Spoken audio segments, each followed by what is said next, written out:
Good evening. I'm Craig Farrell. I'm the Executive Director of the West Bend Area Chamber of Commerce, and I'm only too happy to welcome everyone to our candidate forum. We've been doing this now for, I guess this is our 24th year, and we're the largest business organization in Washington County. We have 500 members. Our mission is to support our members, help them grow, help our community grow. And we're also celebrating our 107th year as a Chamber of Commerce, so long time being a chamber. We welcome and encourage local businesses to join our organization so that we can continue to put on events such as this. And we ask our residents and viewers if they please would do business with our members. I would also like to alert you to the fact that the Chamber has a home expo that's going to be taking place in Washington County Fair Park on the 13th, 14th, and 15th of this month. And admission is free. Not only do we have a number of exhibitors there that cover everything from windows to home, building, and so on. But in addition to that, this year, thanks to the Downtown Association, we are going to have kind of an early intro to our farmers market right there in the Ziegler building at Fair Park. So we would certainly invite you to come and not only see our exhibitors, but also buy the products and the produce that are being produced by the farmers. For the past 24 years, the Chamber has taken a community leadership role in doing this unbiased forum.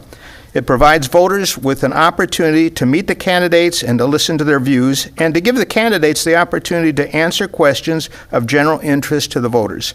Our objective is to send informed voters to the polls on Election Day, April the 7th. Our format tonight will be as follows. Each candidate will be offered an opportunity to make a 2-minute opening statement. Then they will be asked questions on topics of general voter interest. The candidates have 2 minutes to respond. The participants will respond in alternating order for each question. Our forum will conclude with the candidates giving a 2-minute summarization of his or her position and taking the opportunity to comment on things that they've heard over the course of the evening. The Chamber's goal is to provide a professional, courteous, and unbiased environment for the candidates to share their views with the voters of West Bend. We hope that they will respect the time constraints and yield the floor when directed to do so. We ask our audience to provide a courteous welcome to all of the candidates for tonight's forum and ask that you please refrain from partisan clapping, cheering, or comments, and for goodness sakes, please turn off cell phones. Thank you. I would now like to welcome the 4 candidates running for Common Council Districts 3 and 7. For District 3, Brett Bergquist and Marianne, I'm going to screw it up, Jezudik. Close? Okay. And Oscar Estrada and Justice Madel for District 7. Opening remarks, we're going to start with you, Brett. Thank you, Craig. And thank you to the Chamber of Commerce, guests here tonight, and the citizens watching on community television. My name is Brett Bergquist. I've been a longtime resident of the West Bend area and have lived in District 3 for the last 13 years. I graduated from high school here in West Bend, and I went to the former UWWC. I spent 25 years in the military, on active duty and in the National Guard, where I was deployed on 3 major overseas deployments: Desert Storm, the Bosnia Peacekeeping Mission, and Operation Iraqi Freedom. 5 years ago, after 20 years of service, I retired as a police officer here in West Bend. I was a patrol officer and a unified tactical instructor, specializing in firearms training, defense and arrest tactics, emergency vehicle operation, and professional communication skills. I was also on a special response team and served as the police department's crime prevention and community relations officer for 3 years. I believe I have the skills and experience needed to represent the 3rd District on the Common Council. I bring a conservative background to the table with an ability to communicate with all residents in order to make West Bend a better place to live. My priorities are simple: public safety, growing our community, and being responsible with your tax dollars. After speaking with many of you, that is it. Cool. After speaking with many of you, I believe that the top issues are roads, taxes and spending, and all of our empty buildings in town, or attracting new businesses. I hope that you see West Bend as I do and give me the opportunity to serve you on the Common Council as your next alderman. Thank you. Thank you. Oscar?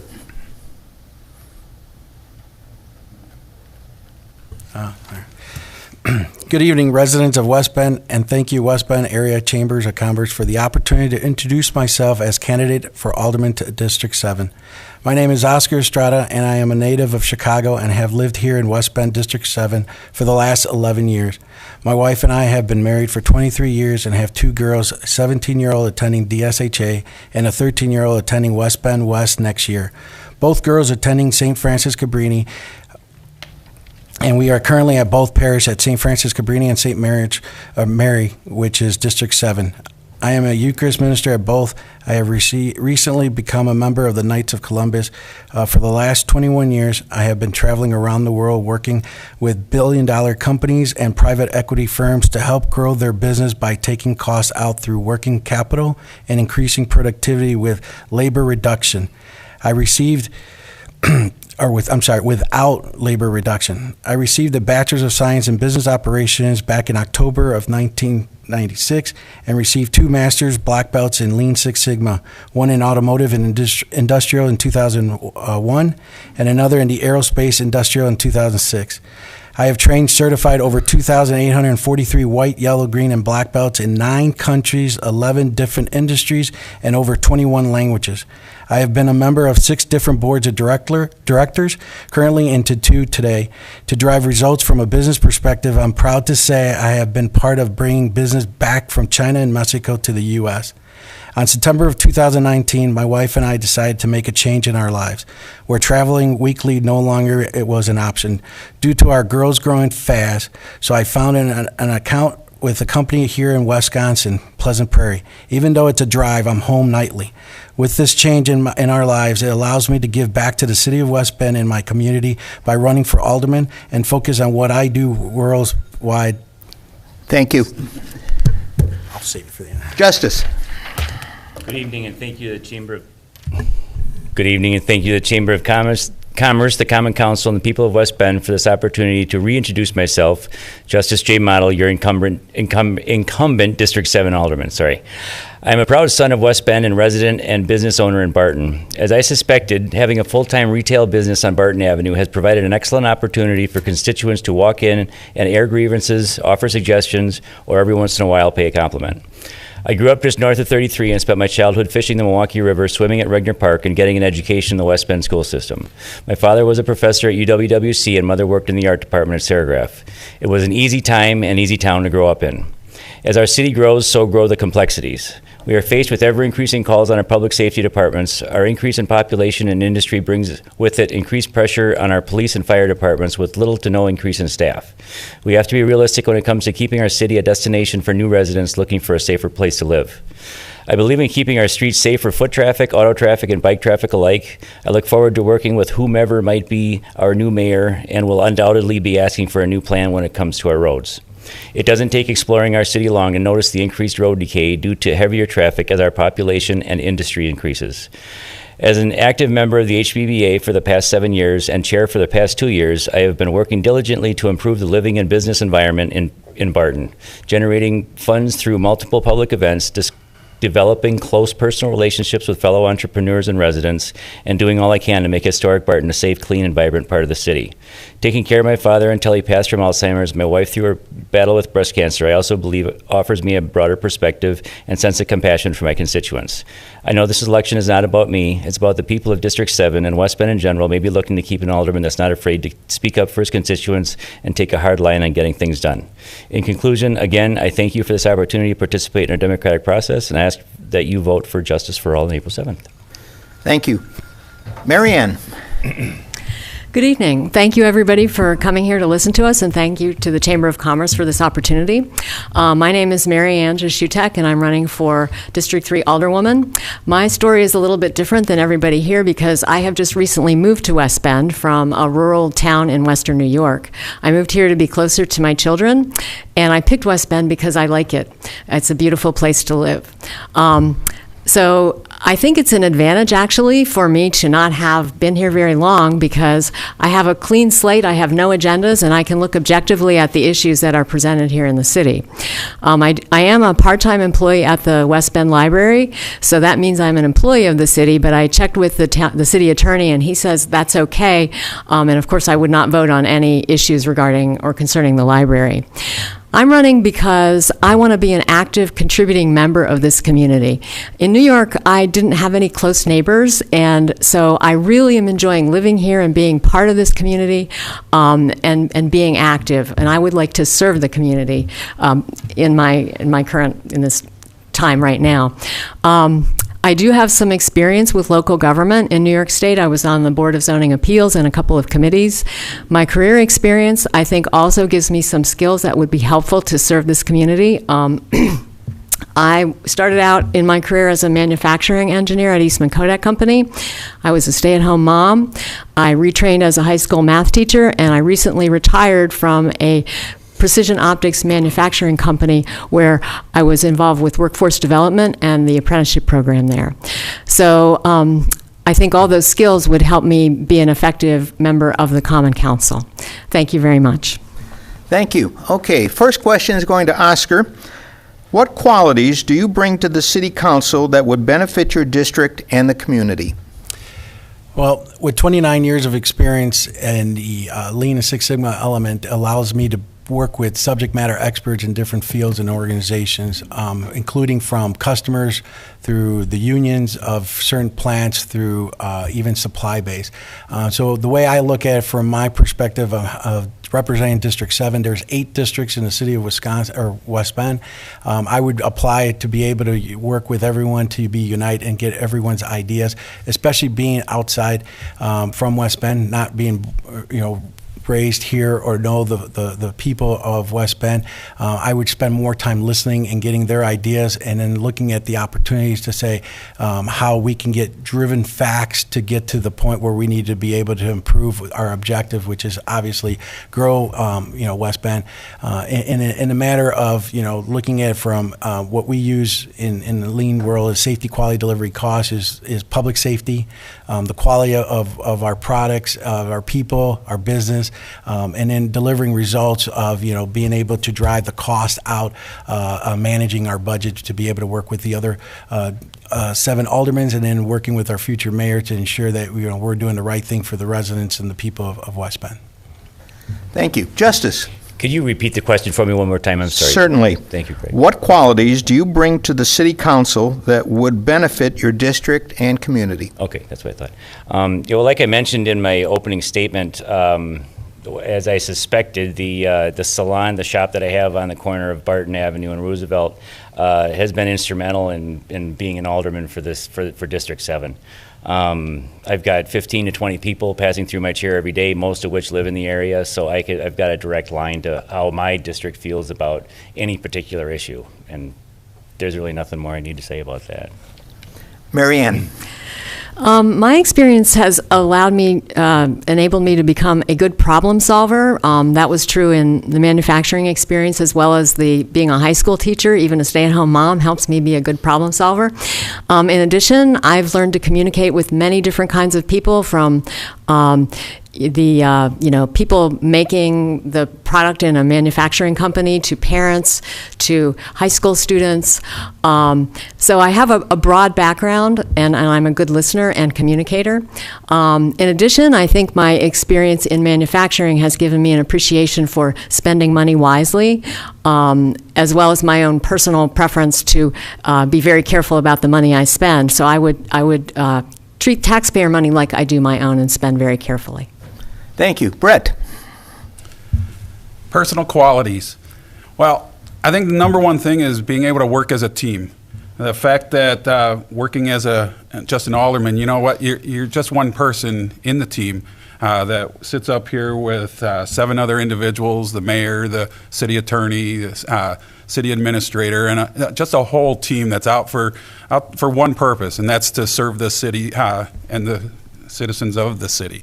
So my ability to work as a team, as a police officer, especially on a special response team, working together as a teamwork. You have your own assignment, you have your own responsibilities, but it's also important that you know the big picture and that you work together to provide a solution.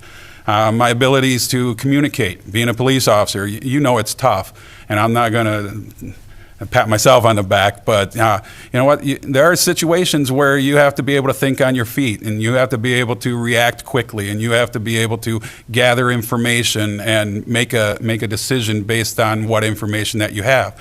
One of the things that I've noticed in the last couple of days and last couple of weeks, in fact, talking with citizens, is that they have a lot to say, and it's important for us to use those communication skills to work with you and to get your information, because I'm just one person, and you'll probably hear that again, hint. I'm just one person, and I actually work for you, so you need to tell me what you want me to do, okay? So. Thank you. Okay, second question is going to Justice. If your campaign is successful, how will your election positively impact area businesses? Well, it already has. For the last 2 years, HBBA has put on at least 10 local events. We've installed bike racks. There's a whole list of things. I'm already plugged in as a member of the local business community, and full force doing that now. So there's not a lot more I can do.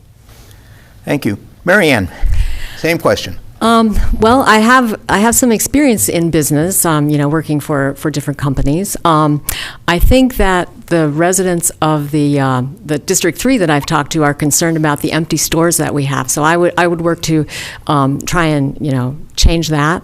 I believe that thriving businesses mean a thriving community. So I would work to help that happen. Well, it is now, but to keep that happening in West Bend. Thank you. Brett. Positive impact. I shop at every store in town. I don't have a business background. Again, I'm community service thing. I work for you.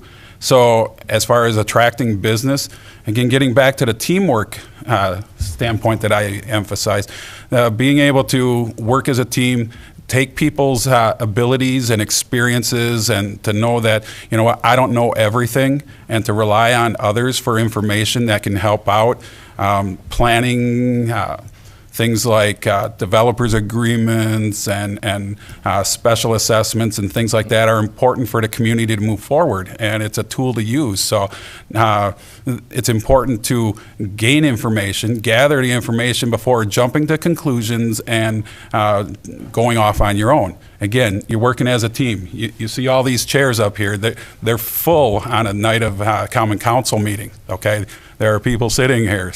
And it's not about just one person. It's about being able to work as a team to accomplish the mission. And the fact that the important thing is to look out for our community, what's best for our community. And I said it in my goals in the beginning, attracting business to the community just helps out in the long run. Thank you. Oscar. So this is definitely a strength of mine. Obviously, for 29 years, working with a number of different businesses around the world, I literally can walk in an organization and help reduce costs by improving their working capital from terms what they deal with suppliers, different programs, to alleviate the inventory that they will hold, regardless from a restaurants to local shops, but also looking at the opportunities to promote and bring people into the city of West Bend. I mean, especially like downtown, both District 7 and city of West Bend, it's very attractive. One of the things is that, how do we market it to bring more people in here to do business here, knowing it's a safe city, and being able to feel comfortable to enjoy all the business that we offer from that standpoint. The key for me, though, in with my success in the campaign is to develop the trust with the business owners and the business owners here. Using the word trust in an acronym is I have to develop, a trust factor, T, and an R for respect, U for understanding the situation. I mean, it is an area where there's not a lot of heavy traffic from, coming from the city, and being sincere, truly understanding the history here and understanding what's going on. And then the last one with T is time, providing time. And as hopefully your next alderman is being able to provide time to offer up their voice, but also offer up things that I've seen around to actually help to increase and grow what I consider home in the last 11 years. So, Thank you. Next question is going to Marianne. What is more important for our city, building new homes and commercial space, or rehabbing, expanding, and better utilizing our existing commercial storefronts? I think it's probably. I think using the existing storefronts and space that we have is important. I think that we wouldn't want to do that exclusively and not have any new businesses, but more importantly, to use what we have and effectively, fill the empty stores that we do have. Thank you. Brett? Could you repeat the question, please? Sure. What is more important for our city, building new homes and commercial space, or rehabbing, expanding, and better utilizing our existing commercial storefronts? Thank you. I think there's a fine line there. I mean, you still need to encourage residential growth. I mean, if we just limit the size of West Bend to the number that we have, we become stagnant. The fact that we don't encourage growth by just limiting the number of residential houses, I don't believe that to be a course of action that we should use. The importance of the empty buildings. We can all drive down Main Street here and see the perfect example across the street of the Shopko building. I mean, it would be great to be able to encourage businesses to come in and rehab those buildings and to utilize it. But, we also have to realize that we're not in the business, if you understand my drift here. The fact that businesses are in the business of making money and to provide their product and do what they need to do. Yes, the city has some involvement, some ability to limit some of that, but it's also important that we allow them the freedom to do their own thing to, again, make them want to come here to West Bend and not to choose some other community.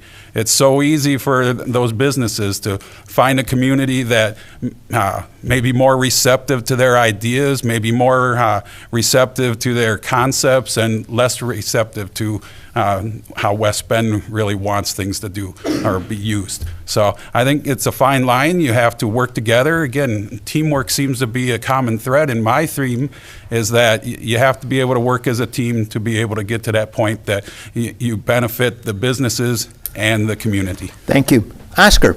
It's got to be a mixed model. From my perspective, the reason why West Bend has been home for us, I can honestly say half my marriage, is because it is home. The attractive part of West Bend is there's a lot of local stores and the friendliness and the people and feeling safe. And, no matter where you walk in this town or city, it is truly home. And, but there are some times you might have to bring in some other businesses in here to avoid us going elsewhere when we can just be able to not only live here but actually do business here in the city of West Bend. It is attractive, and there are some opportunities for us to grow within the residents, but also bringing in new families in here, and it is attractive when you look at the business as far as what makes them so unique. And if you look at even in our district, just a quick shout out. I mean, Sandy's restaurant, it's an amazing place to have breakfast and hold meetings. Why would we want to go somewhere outside of West Bend to do stuff like that? And that's just a perfect example of why we want to be able to look at a mixed model and not just one or the other. So, thank you. Justice? Yeah, kind of to echo what Oscar just said, both. I think there's got to be a combination. I mean, people are coming into business with different budgets, so you can't always afford to tear something down and build something new. And it also has to do with I think a lot of times the specific situation. Barton School Apartments, for example, that was a remodelable situation there, and a bunch of agencies came together and made that really happen, and turned into a really good project. Burmacole Building. That sucker's got to come down, man. It's ugly now. It's been ugly for a long time, but hopefully that'll be a decent space. But yeah, that's it. Okay, thank you. Fourth question is to you, Brett. City roads are the hottest topic in our community. What is your position on roads, and should the city be spending more dollars to address this problem? City roads.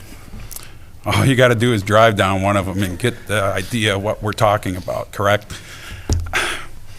We've been trying to address it. I've been watching city government for quite a while. Again, being a public servant, you're aware of what goes on in your community.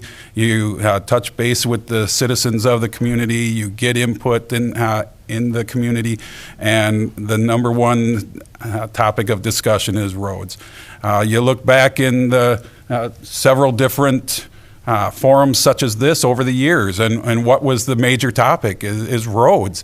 And it's roads, it's every year, every election, it seems to be a number one goal. One of the important things that I like to look at is, you know what, if you're not part of the solution, you're part of the problem. So let's come up with solutions. The fact that in some of my campaigning, I've come across some individuals that have had some really good ideas. I mean, some things that instead of tearing up major portions of roads for extended periods of time, how about we just resurface and take the maybe short-term fix, but you know what? Sometimes we don't have to just redo everything for the long haul. I understand the time frame there, but you know what? Sometimes it's more important to provide a service at that time with what you have than to look at the long run and deal with it that way. If a road or a situation needs to be replaced, obviously that's an important consideration. But again, roads is a major part of what's going on in the city right now, what needs to be addressed and fixed if it can be, or at least worked on to the benefit of the community. Thank you. Oscar.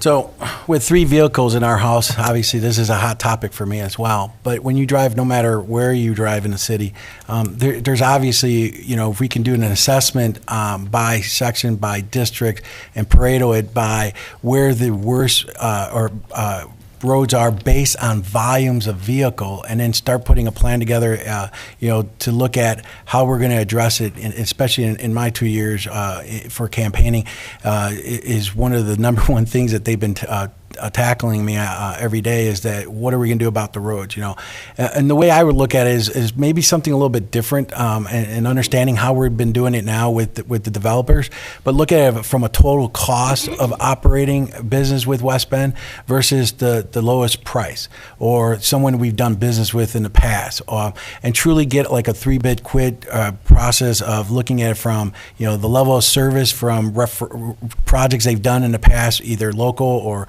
referrals. How's the quality of their work? How often do they have to go back and rework it?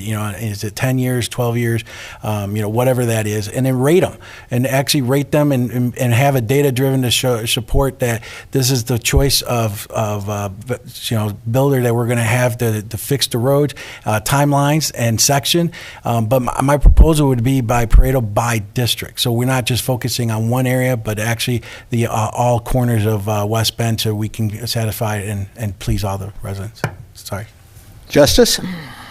Thank you. Yeah, a lot of what you're talking about are really good ideas, and a lot of them are actually already being done. We do have a PASER rating in the city, and it has been slowly creeping down. The numbers go from best at 10 down to worst at 1, and they've been slowly creeping down, and there is a problem there. It's not sustainable. We've also been improving our debt situation in the city, and that's kind of turning into it's going to start hitting a balance. And I know there's some folks that work at the city that have been hearing that for a long time, and it's never going to happen. But we are hitting a point of critical mass where we actually are going to just start doing some more spending, and we are fairly well set up for it. And I know it doesn't feel like it when you're driving down the street, but this is one of those issues when you've got all these thoughts and ideas before you get in there. But when you actually get in there and start sitting down with the city administrator and the city engineer, and you see what's really going on, it's like, well, they kind of are doing everything they can. It's a tough one. Roads is always a tough one. Thank you. Marianne. So that is the most common thing of interest that I hear from people when I go to door. They say the roads need to be improved. So what I did was I talked to the city engineer for quite a while to see what exactly the city is doing. And as Justice mentioned, there is a program. The Kunkel Engineering evaluates the condition of the road, and then what's evaluated is the traffic on the road, and then based on that, roads are given a priority across the whole city. So the city currently has a list of roads in order of priority and the timing that they would be done given the current spending. So I think that's a good plan to follow. I think the city has done a good job to keep costs down by fixing roads in conjunction with sewer and water repairs, so that the roads only have to be torn up once instead of twice. I think that most of the people who I talk to who say that the roads need to be improved, the majority, I won't give an exact percentage, but the majority are willing to have a tax increase to see that this actually gets done. We have had, budget cuts, and for a while, the city was using actually maintenance money to do capital projects on the road. So we are behind, and I think that the city and the residents are ready to have a program to catch up on where we should be. Thank you. Okay, next question goes to you, Oscar. What is the one thing that can be done at government level that will have the greatest impact on West Bend? For me personally, it's as a resident here, and it's hard to put a number to it, but it comes down to public safety. Especially with things that are going around the world every day. You're afraid to turn on the news, but I had the opportunity to talk to the fire department a couple weeks ago. They have some amazing ideas. It's something to go back to the budget and look at what do we need to do to feel safe, especially raising kids here. We want to make sure that as much as we can to have the surrounding of West Bend that people feel safe to be there. And I know it's difficult to do because you can never control that. But, for me, it's definitely one of the areas that I want to make sure that I'm completely involved, understand, provide what I can do in the seat of an alderman on both the police and the fire department, but also working with the schools, keeping our kids safe. It's a little, breathtaking, that understanding that, there's a lot of people and teachers and facilitators that are actually keeping our kids safe, but you want to make sure that we do our part as not only as a city official, but also a resident. You don't have to be a city, but a lot of volunteers and ideas and getting involved, and not just talk about it, but actually be part of the groups to be able to look at other options of how to continue improving it. So, thank you, Justice. There's so many things. I think I'm just going to say one word, I guess, staff. There's been a couple of improvements that I've seen, and one of the guys came in just before I did, and it's our economic development manager. And boy, is that one individual makes such a big difference in this city. He's brought in Milwaukee Tool and a bunch of other things that have really made a huge difference. And who was the other one I just had in mind?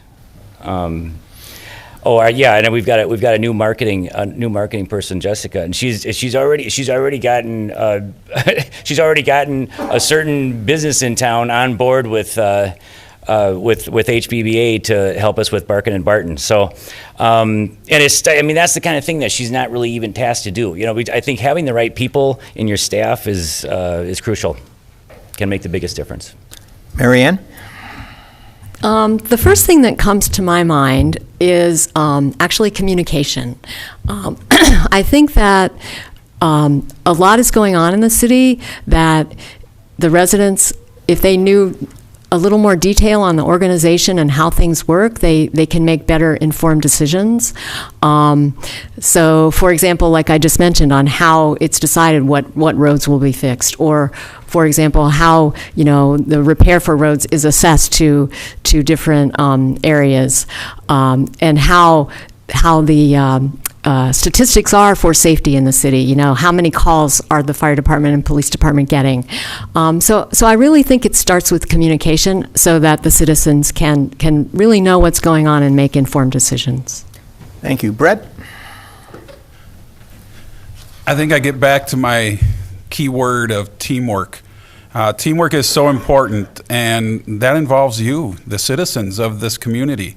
And I think the fact that sometimes the city officials and aldermen and people, they forget about you, and they get caught up in the tasks and the job and all the requirements and everything that goes into that. And they forget about certain things, and the important thing is you. Who do we work for in the long run? The fact that, you're actually our bosses. That you have input and you have something to say, and people are itching for someone to listen to them and hear what they're saying. We've been campaigning now for quite a while, and we go door to door, and the comments that we hear, the ideas that are coming out, the everything, the involvement that the people really want to get involved, but sometimes they get left behind. With everything that's going on in their lives, everything that's going on in the city and everything there, the fact that on a governmental level, we need to reconnect with you, the citizen, and work as a team. So maybe something like, community involvement or reconnecting. Those would be important things for each one of the city offices maybe to do. Set aside a chance for people to maybe stop by and talk. Everybody's got an open door policy. I used it today several times. All right. So if I can do it, you can do it. And the important thing, and you'll hear this in my closing, is that we need to work as a team, and we need to increase and better this community as a team. Thank you. Thank you. Justice, what makes you different than the other candidates? Oh. Well, gender in one case. Touche. Gosh, yeah, right. Well, I think what really distinguishes me is my ability to connect with my constituents, and it's only because of the job I have and the business I have that's right on Barton Avenue. Like I said earlier, I got 15 to 20 Bartonites walking through my door every day, and they're more than happy to give me their opinion on stuff. So that would be the main thing. Marianne? I think the main thing is that I haven't lived here very long, and that, I'm creating my own, learning about the city and getting to know people and keeping I have an open mind and kind of a clean slate, so that I can, experience this as a wonderful opportunity that is a good opportunity for me to serve the city. Brett? Could you repeat the question again, please? What makes you different than the other candidates? I get caught up in listening to everybody's too, because again, the communication, you listen to even to the people up here. So again, just the communication skills, the fact that, in my career, we had to listen to people.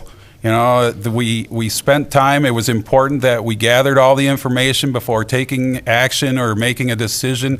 The fact that, if you don't listen to it, things have a tendency to go completely different than what you thought.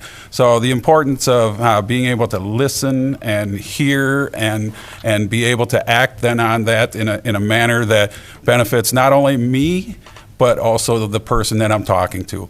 again, it's the perfect example of the communication model. You know, you got to have a listener and a sender and have the message and to be able to comprehend what that is. So that's very important, and again, something that I think that we're missing nowadays, because again, our society, you know every day that we don't listen to each other. We don't listen to our families enough. We don't listen, period. So again, opening that door, being able to speak and listen, there's plenty of good ideas out there and things that we can do to make West Bend even better than it is right now. Thank you. Thank you. Oscar?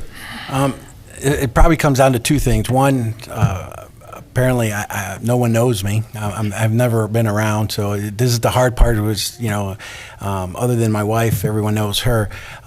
So I'm just like Marianne. I'm an outsider. I mean, I guess the best thing about it is that I'm not going to be biased. I have to allow data to drive any type of results because I don't know anyone around to make that type of decision. But the biggest piece that I bring to the table that distinguishes me versus anyone really is I'm more like a coach. I definitely like to get the best out of people without them knowing. Even at a tournament, I get parents that you would never guess to cheer, and I have to record it because no one would believe me. So I have some type of opportunity to bring out the best out of people and challenge them in things that they would never imagine that they would do.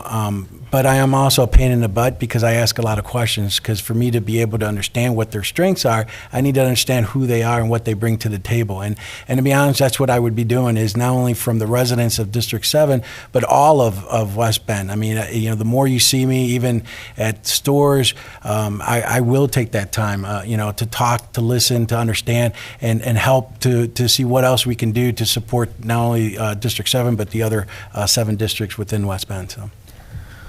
Okay, next question is to Marianne. What challenges do you see in the next 2 to 3 years into the future that no one has started discussing yet? Well, that's a good question. Let me think here.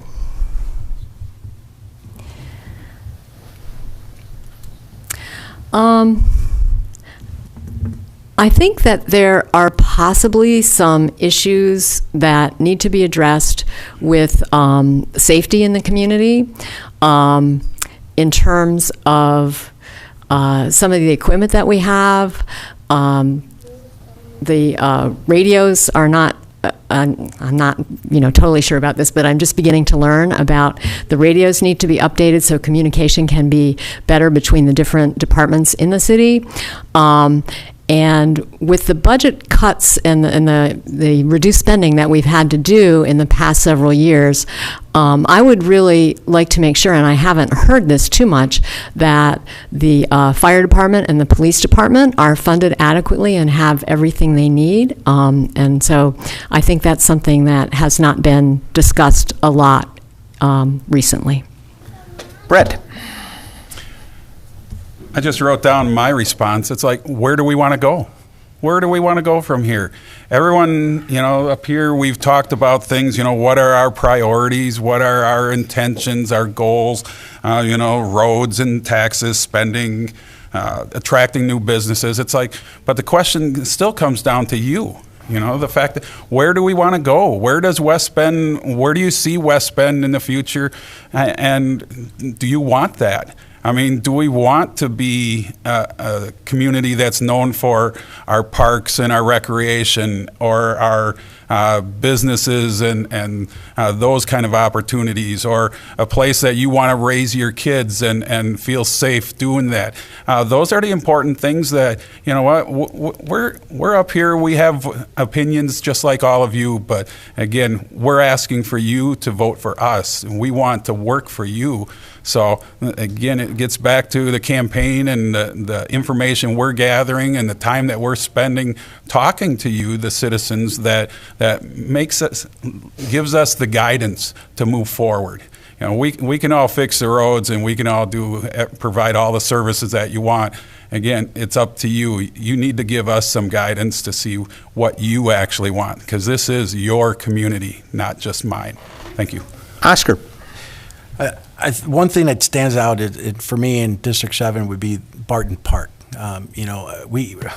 Personally, I have a bunch of kids that play in our open lot in our backyard, and the reason for it is, they don't have a place to be able to just take their bats out and enjoy it. I mean, I would love to see Barton to look like Ragnar or even Quas Creek, which is very attractive. When we host tournaments, and we're probably known one of the best tournaments for softball because of our parks and recs. And to be honest with you, I wouldn't mind seeing it. There's a lot of kids in Barton area. I mean, we see them when you drive by there, and if we attract it and help them to get an area for them to go out and play and not on their phones and inside the house, it's kind of nice to drive by and see that, or even see tournaments and see a free ball game park right in your neighborhood versus driving down to another city. But it's another thing for us to look at to attract not only the city of West Bend but personally on District 7. Justice. You kind of stole my response, except I was thinking more downtown Barton in general. Again, like I say, I have a lot of conversations with my clients about Barton, because a lot of them are coming there from other parts of the city too, or even outside the city, and they say, what, driving into Barton, it feels almost like this could be like a third ward or artsy kind of community up here. And I know it makes sense to put a lot of focus on downtown West Bend, and that's kind of where the traffic is generally driven. But I think there's a missing gem up there in Barton. I really do. And I know that sounds pandery, but it's because that's where I've got a business, so that's what I'm aware of. So I think that's something that we're not talking about enough. Thank you. Okay, last question to you, Brett. What does a successful term in office look like to you? What does a successful term in office? Making it 2 years. No, just kidding. I think a successful term in office is we work on the issues that we have as a group, as a team. We find those things that we need to address, the important things. We prioritize what we feel is important, and we just continue to work towards a better community for all of us. Whether it's working in this community or just living in this community. I commuted to a job for quite a few years, but I always came back home here to West Bend. There's a reason for that, is because I liked this community. It was home to me. It was a place to be. It was a place to put down roots. It was a place that was important to me. And I think it's important to you too, because you're all here tonight listening to us talk. So again, just to emphasize the fact that a successful term would be that I worked for you, and that you liked what I did, and again, vote for me for a second term. So thank you. Oscar.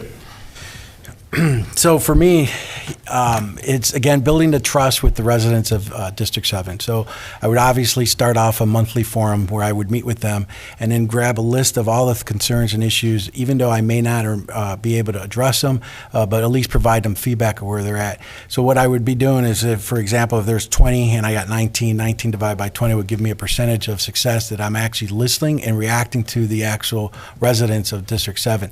But it goes one step further. So if I go start off monthly just because people are starting to learn to me, and then I finally get into bi-weekly meetings and still get these long lists and being able to do that and keep me active and busy.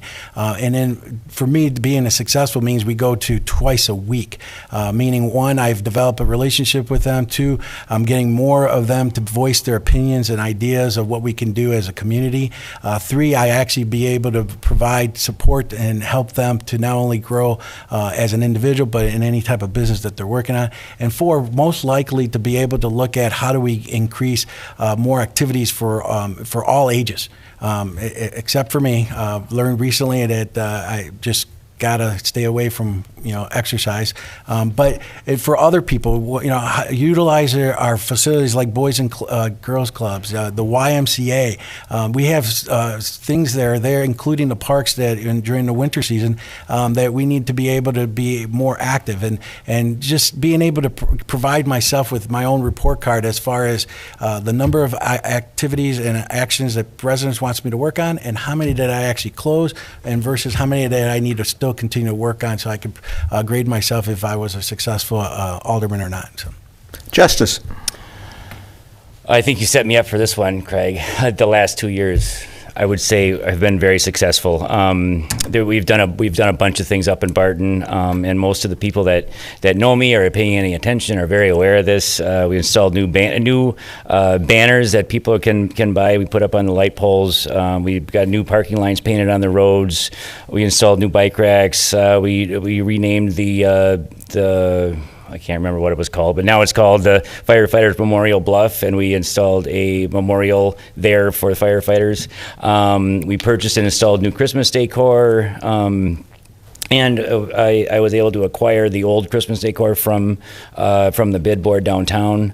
There's a bunch of other stuff I'm drawing a blank on right now, but it's been a very busy 2 years, and I can't imagine how I would do more.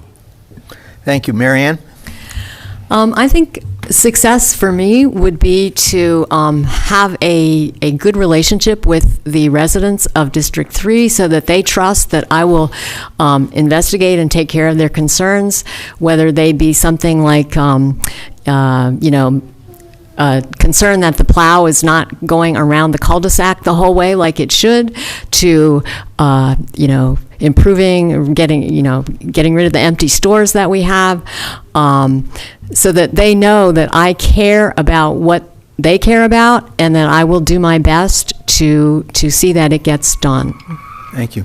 Okay, we get to the final closing remarks, and Oscar, you get the first closing remarks. So I would like to thank the resident of West Bend and West Bend Area Chamber of Commerce for the opportunity to introduce myself as candidate for Alderman in District 7. I can honestly say West Bend has been home to my family the last 11 years through the community of St. Francis Cabrini, St. Mary's, West Bend Nitro Softball, West Bend Wild Volleyball, neighbors, and friends within District 7. With my 29 years of experience in leadership across the world and dealing with cross-functional team members at all levels of the organization, through personal career growth and business growth by working with suppliers, union officials, directly with customers to drive results as one team. My problem-solving skills allows me to pull subject matter experts in different fields to drive the root cause of any opportunity we face. So with potentially 5 new faces on the council this April 7th, I see it fit for me to be the next West Bend District 7 Alderman to facilitate, drive change by utilizing our council and new mayor for the future of the residents of West Bend. I would be the voice of over 1,900 registered voters in District 7. The focus would be not only for District 7, but also for the whole West Bend to be the city of choice to live, do business, enjoy sports tournaments, and most importantly, raise our kids within the amazing community that is made up of 8 great districts in West Bend. I would end with this. Voting is both a privilege and a responsibility. Please visit my website. There's a link which directs you to myvote.com to register and vote. It only takes 4 minutes, and either vote on April 7th or take advantage of the early voting, which begins on March 24th. Thank you. Thank you. Justice. Thank you, Craig. I would like to conclude by thanking everyone that came out tonight and watching at home for taking the time to get to know us. Obviously, this is crucial for being informed on who will be making some important decisions on your behalf for the next couple of years. You've heard from some great candidates up here tonight, and I wish you all the best of luck in your endeavors. Having said that, I'm not convinced that Barton needs a different perspective on what being an alderman means. To us, it means driving the charge on beautification and socialization of our neighborhoods. It means showing up for weekly meetings of the local business association. It means giving up your Saturdays to host events to generate funding for gardens and parks and benches and memorials and Christmas decor and banners. It means answering the phone and actually taking action when whatever issue might be when a constituent calls, and having an open, easy-to-find business that folk can walk into and have a real conversation with a real Barton person. I came into this role with, frankly, very little experience in matters related to the city, but as I've been told a million times since, what matters is the passion I have for Barton. The fact that I live and have a business there makes me unusually invested. Do I have more learning to do? Of course, but the aforementioned passion and investment make me all the more willing to do so. I know there are those who get into this with the best of intentions. My first term has not been about good intentions. It's been about actually getting things done, real tangible things like bike racks and parking lines and crosswalks and banners and Barton Day and brat fries. And I really could go on and on, but I only have 2 minutes. So you see, this is not a job for me.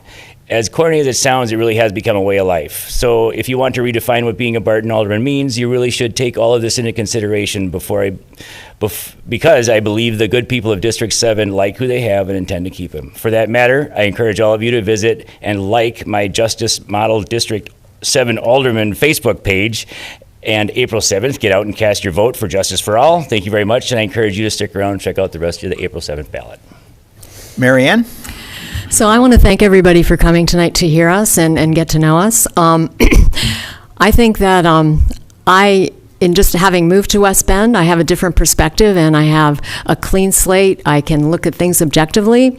I tremendously enjoy living here in the short time that I have. I'm really enjoying being part of this community, and I look forward to getting more involved and to be able to serve this community. I think that it's a great place to live. There's a lot of good things that have been done, and there's opportunity for even more to happen here. So I think that my experience, both personal and in local government previously, gives me some skills in problem solving and communication that would really help me serve the community well. So like Justice said, I encourage you all to vote on April 7th, and I would appreciate your support. Thank you. Thank you. Brett? One of my mottos is keep it simple, okay? Keep it simple. So here goes. I'm running to represent you, okay? My district. Alone, Brett Berquist is just one voice, but together we become louder. Teamwork empowers all to take a stake in our community, and together we can continue West Bend on a path of fiscal stability and community growth. Together we can tackle the issues that'll come up each and every day that affect us and find solutions to those issues that benefit all. I have stayed here in West Bend because of everything it has given to me. It has given me a home, a career, a family, friends. I want to know that the next person who moves into West Bend stays here for exactly those same reasons. And thank you very much for listening to us tonight and letting us speak. And again, remember to vote on April 7th. Thank you. Thank you. That concludes this portion of our forum. Thanks to all the candidates. I wish you nothing but the best of luck. And we'll take a brief intermission while we have the folks from school board come up.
Been knocking on doors, talking to people. Yes. Oh yeah, 2 weeks ago. I see you moved it. I don't know if some people can drink. Yeah, you almost put it to neighbors, right? But it's perfect. You see it coming down K, you see it. It's the main road stuff.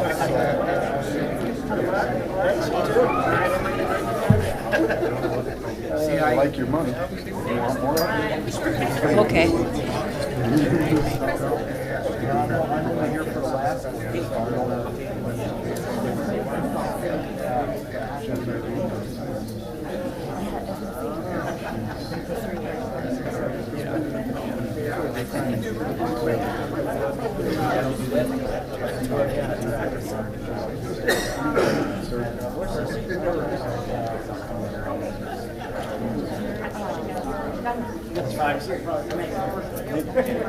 She's been helping me and she helped Troy.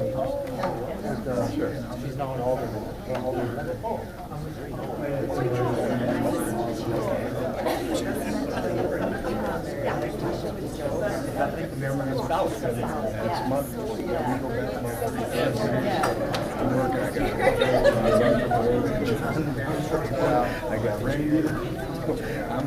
Okay, folks, we're going live.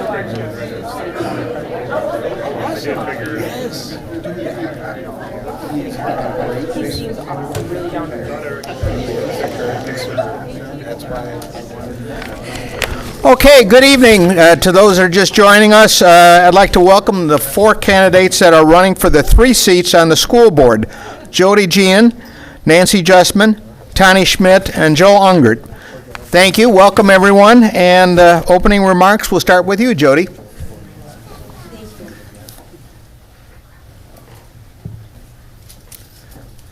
Thank you. Good evening. My name is Jody Geenan, and I'm the only new candidate running for school board and asking for your vote on April 7th. My husband and I have resided in West Bend for 24 years, raising 3 wonderful daughters who graduated from West Bend West. I actively volunteer and work with youth of all ages through church, school, and many other organizations, including in the past I've been a service area coordinator for Girl Scouts. So school board is a natural progression of my interest for developing youth into good citizens. Thank you, Craig Farrell and the Chamber of Commerce for hosting this forum. Thank you, taxpayers and all citizens who take your responsibility to vote seriously. I am running for school board because I want high-quality, truth and fact-based education that is affordable to the taxpayers and rigorous enough to prepare our students for tech schools, the military, college, and life. Our school board should also be accountable and transparent. We have had 3 superintendents in the last 4 years and are in the process of hiring the 4th. I want to be a part of finding the best superintendent who will plant deep roots in our community and stay. And I really don't think we should be paying the superintendent more than we pay the governor. We need a strong voice for the referendum that's being aimed for November to replace the referendum that was voted down last April, because the new referendum appears to be more elaborate and expensive at this time. But most importantly, the school district seems to be trying to water down Policy 615, disclosure of financial and total cost of all referenda, because they don't want the public to clearly understand the significant interest cost and total costs. I will ask probing questions the current board is missing when it comes to approving new grading systems and curriculum. For example, when grading for learning was introduced to the board for approval for grades K through 12. Thank you. Nancy. Good evening, I'm Nancy Justman, running for my 2nd term on school board. I've been in West Bend for 23 years. I have 3 wonderful daughters who also have attended the West Bend School District, starting at McLean, moving through Silverbrook, moving through Badger, and now West Bend West. I've had the opportunity to serve as PTO president, volunteered at probably hundreds of events, including brat fries and ice cream socials and whatnot. When I ran for school board, I had many grandiose plans of changing the world, and I think as many people who run for public office find out that it's very easy to be an armchair quarterback in your own home and guess what might be going on and how you can fix it quicker and better than anyone else. Well, when you get to the table, you find out there's a lot more involved. Every single day, we're responsible for over 6,000 students, and there is no quick and easy fix to anything. So as you wonder about referendum and curriculum and all the other items out there, it is a learning curve. So I think there's still much work to be done, and I ask for your support on April 7th. Thank you. Joel? Thanks, Craig. Thanks to the Chamber for hosting us tonight. My name's Joel Ongert. I am also running for my 2nd term on the school board. The past 2 years, my fellow board colleagues voted me to be the president of the board, and which I'm very, very honored. It's been an honor to serve on the board. Like Nancy, had grandiose ideas of restoring our school district to excellence, and I think we are well on our path to doing that. But I think we've also accomplished a lot in the past 3 years that Nancy, Tani, and I have served on the board. The very first thing that we promised was that we were going to reduce the amount of standardized tests that our students take. And shortly after being elected to the board, we got rid of the old Galileo testing system and replaced it with the STAR testing system. which drastically reduced the amount of time our students spend on standardized tests. We've also balanced the budget. We've actually reduced the budget. We took $2 million out of our school district budget last year. We're in the process of taking $1.8 million out of the budget this year. We've reduced the number of administrators in our main office. Unfortunately, but in order to keep a balanced budget, we had to lay off teaching coaches, curriculum coordinators, and unfortunately this summer we're going to lay off roughly 13 classroom teachers. So I tell you all of that because it is tough, as those of you in the room who serve know, but we are holding true to the conservative values of our community. We are also moving the district forward and graduating some of the smartest students, and we're extremely proud of that, and we are extremely proud of what we offer in the classroom that our neighboring school districts don't. So now is the time to keep stability on the board, and look forward to serving as a second-term board member. Thank you. Tani. Thanks, Craig, and thanks for everyone for being here, taking time out of your evenings. My name's Tani Schmidt, and I've lived in West Bend for 21 years, and I'm the co-owner of Delta Defense. I've been very fortunate and blessed to start a business from 0 employees to 323 currently, and we're still growing. So it's very important to me that all kids in the area get an education, not just ones that can go to private school. I feel a sense of responsibility to give back to the community that's done so much for us, and I would be honored to serve another term. Thank you. Thank you. First question goes to you, Nancy. How does the school board measure if its goals and strategies are being executed and accomplished? Well, the school district itself has a strategic plan that we continue to monitor and measure our success through. I think we also measure our success through our student success. So we look at graduation rates. We certainly look at the DPI rating that our school receives and how we can enhance that or improve upon that. I think we also measure major activities within the district. So for instance, the referendum, although it failed, as I've stated before, the problems that exist in our school districts with aging facilities is not going away. So while the referendum failed, we need to measure our success in the future to decide how we're going to strategically attack, and I use the word attack purposely, these aging buildings that we have, and how are we going to ensure that we have a long-term plan as opposed to just a short-term fix. So I think we're constantly measuring that. We looked at why the referendum failed and tried to figure out a plan for the next potential referendum that we'll be bringing. So I think it's generally working together and really just keeping each other accountable for our actions and how we act as a board. Thank you. Joe?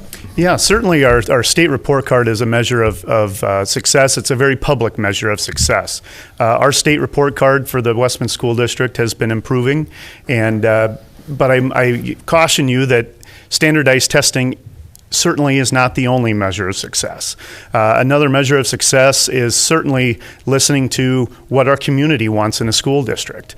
Our community does not want to see taxes increase to pay for programming. Our tax mill rate in the West Bend School District is the lowest it has been in the past easily 15 years, if not more. Nancy and Tani and I have lowered the mill rate twice since we've been on the board to that extremely low rate. Another measure of success is living within your means, and we have a very transparent and fiscally responsible operating budget in the district, and for the first time ever, the West Bend School Board gets a monthly update on our budget. At every single regular school board meeting that we have, we get budget updates and make sure that we're living within our means, yet producing a good product for our students in the classroom. And then certainly graduation rates and making sure that our students are ready for careers, whether that's going to college first or careers, right out of high school. And we're very proud of what our students are doing. We just a couple weeks ago have a student of ours who accepted an appointment to West Point. We have another student who just received the Herb Cole Scholarship, which is an extremely competitive scholarship, and another student who's a National Merit finalist. And this time of year, I ramble off success stories like that all the time because they happen year after year after year. We also have several hundred students who will start in the workforce right after graduation. So making sure we put out a good product when our students leave the building is probably the ultimate measure of success. Thank you. Tani? I think in addition to paying attention to the state report card, as Joel and Nancy both mentioned, we also listen to the parents and teachers. We did remove Galileo as a testing platform and replace it with STAR, which the parents have told us is much easier to understand so they can track their students' progress. Another thing that we've done is we've reinstated a formal review for the superintendent. Prior to Joel, Nancy, and I being on the board, there had not been one for several years. So I think it's also important for whoever becomes our next superintendent to understand before they come on what our expectations will be for them. Thank you. Jody? Well, I'm new to all this, so I can't actually brag about all the wonderful things that have happened while they've been on. But I do think that in addition to looking at the report card, seeing how our students in our school district compare to other school districts in the state and the country, because those are, in the end, going to be the ones where they're going to be competing with for the jobs. I think that's important. I do think that we should also measure our success on making sure that we balance, that we're advocates for all stakeholders, not just a couple of the stakeholders. So we have to make sure we're keeping our taxpayers as important. As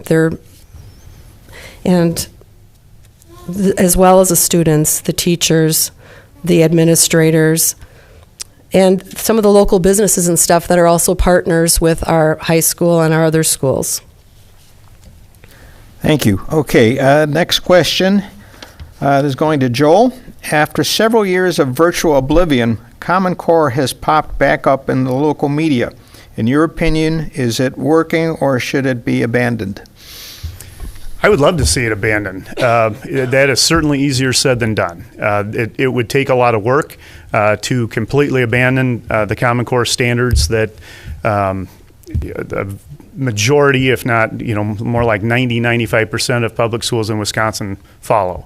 But we also have to remember that Common Core is simply a standard, and I'm going to put my hand down here. We hold our students to a much higher standard. Common Core is also not a curriculum. We can pick whatever curriculum we want as far as math and science and history and so forth. So I think that's a common misconception that people have, is that, I can't help my kid with math because of Common Core. Well, that's not true. You can't help your kid with math because of the curriculum is different that your son or daughter is using now than when you were in school, as a child. So I am definitely open to eliminating Common Core. I've personally never been a huge fan of it. I think the standards are quite low. Here in West Bend, we hold our students to a much higher standard, but it would take a lot of work to do it. And kind of one of those topics that I think whoever our next superintendent is, we need to see how he or she feels about tackling that sort of a topic. And if so, and the board's on board with it, then I'd be on board with it too. Thank you. Tani? I agree with Joel. We need to keep in mind that Common Core is a set of standards, not a curriculum in itself. And I also like that we make sure that our students are learning and we're not targeting the low end. We're targeting much higher than that. And when they take the standardized tests, it is important feedback, but it's not the only thing that matters. Jody? And I do understand that Common Core is a set of standards and not actually curriculum. However, I do believe that curriculum a lot of times is written to meet the standards. And sometimes the curriculum that's being offered are things like in the past where we stopped teaching phonics. And after 40 years of realizing that we have more illiteracy than we did before we were doing phonics. Now phonics is being recommended to be the best teaching method, so we're having to bring that back in.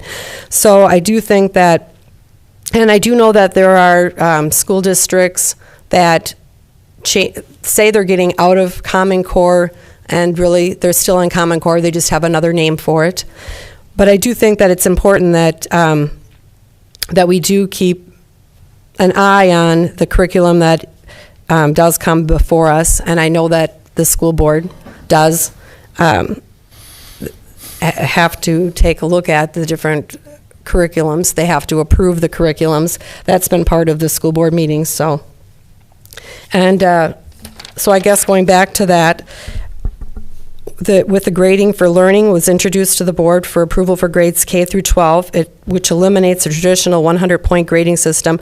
No one asked why Madison School District is the only one using the system through the 7th grade instead of through the 12th grade. No one asked for proof that the new grading system is effective in the other 52 school districts that are already using it. And so I think we should be asking questions like that when we take on new grading systems and new curriculums. I would like to be able to probe questions a little deeper. Thank you. Nancy? So I won't repeat what Joel and Tani and Jody have reported out. So again, I mean, just understanding that there's always an end goal, whether it's in your job or whether it's in teaching. You have to get to an end goal. So that's really what Common Core is an end goal. And how you get there is through curriculum and your different teaching methodologies. So I think that, again, you want to be aligned so that we're producing the best students, whether they're going into the workforce, whether they're going to a tech college, whether they're going into a 4-year school situation. So I think with the help of teachers and the help of administrators and the help of the board, that's what we're gearing towards, and that's what we're aiming for, is to produce the best possible students that we can for the future of our community as well as other communities. So I guess that's really my final answer on that. Thank you. Next question to Tani. What should our district be doing to address the challenges of declining enrollment? That's a great question, and it's a problem not just for our own district, but all districts, as the birth rate has declined. I like that we are forecasting the decline so that we're not caught with our pants down, basically. Joel mentioned earlier that we are seeing a reduction in the number of classrooms that will have teachers. We are indeed planning for a reduced staff, as well as reduced number of students, and also facilities will reduce as well. Jody.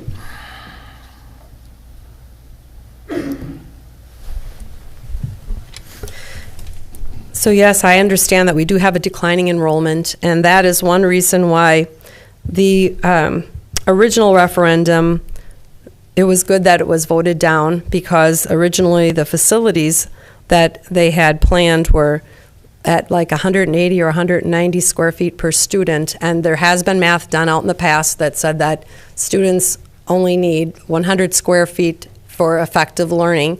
So anything above that is waste. So I'm hoping that will be taken into consideration, but also realizing that we do have declining enrollment. Again, I don't think that the square footage should be more than 100 square feet, because if we have less students coming into the buildings later, that means they're going to have more square feet. So we want to make sure that we're being very careful with the way we are spending the money when we make these plans for new facilities. What can we do about the declining enrollment? Some of the declining enrollment, I think, is not all bad. I believe that, even when you're getting a chance, if some of the declining enrollment, it's because you're going to private schools or charter schools or homeschool, and that I think that helps even the public schools to work a little harder to make sure that they're providing what the parents and the students need, what they think the need is. So I think that's a good thing in a way too, but we can't help the declining amount of children being born either, so that's the only thing that we really don't have a control over. Nancy? So I'd like to be clear that declining enrollment in our district is not just a West Bend problem. It goes throughout the county, it goes throughout the state. So people are having less children than they were 20, 30, 40 years ago. So many districts, in fact, most districts are faced with this problem. So yes, we do have students who choice out, but that is not the same as declining enrollment. Declining enrollment is actually less students in our community. So it's critical that we work with the city of West Bend as well as the village of Jackson and the surrounding communities that feed our district to understand what do they have planned for the future? Where are they looking at growth? What type of housing developments, whether that be single family, multifamily, or other types of developments that are planning to come online. We had some great presentations recently from some of our fellow communities where they spoke to us about what they're planning for the future. So as we're looking at declining enrollment, we've looked at the numbers just with the number of kindergartners coming in this year and moving through the system. But what we haven't really included are hard numbers for the potential improvements or enhancements in the different communities of new development. So we need to understand what that looks like, or even redevelopment. As Justice had pointed out, the Barton redevelopment provides multiple families with opportunities for housing there. So it's critical to understand what that might look like, and we need to partner better with our communities to get a good handle on that. Joel. Addressing the needs of declining enrollment, we've already started, and we started. The process had started before I was even elected to the board. We're taking money out of our budget every single year. Like I mentioned earlier, $2 million last year, $1.8 million this year. Our teaching staff, our overall staff is being reduced because we simply don't need as many employees when we don't have as many students. As Jody was talking about square footage of buildings, we have plenty of square footage in our school district right now. In fact, we have way too much square footage in our school district. So one thing the board has been talking about, and it was part of the recommendation from the private task force, is closing buildings. And we will likely be closing, if I have a vote on it, we will likely be closing an elementary school, and my vote would be that it would be a West Bend elementary school, not a Jackson elementary school. We have already talked about closing the Rolfs Education Center and moving the students and programming in that building into Silverbrook. We've started talking about closing the main office, which is just right down the road from where we're sitting, and moving the superintendent's office into Badger or into the high school. So we have been addressing the declining enrollment problem. It's not a problem, but it's a reality for a very long time, and we'll continue to do that. Like Nancy said, people are having fewer kids. I only had 2. Thanks to the Jenkins family for having a basketball team. That certainly helps. And thank you to the hard work of the city and the county for bringing in business, and to business owners, like Tani Schmidt, because that should hopefully put a stop to it. It will level off eventually, but it is a reality, and we're working on it. Thank you. Next question goes to Jody. As a follow-up on declining enrollment, how does our district compare to other school districts within Washington County?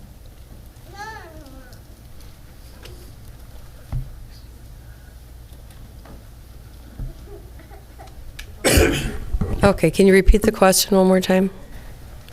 As a follow-up on declining enrollment, how does our district compare to other school districts in Washington County? I guess,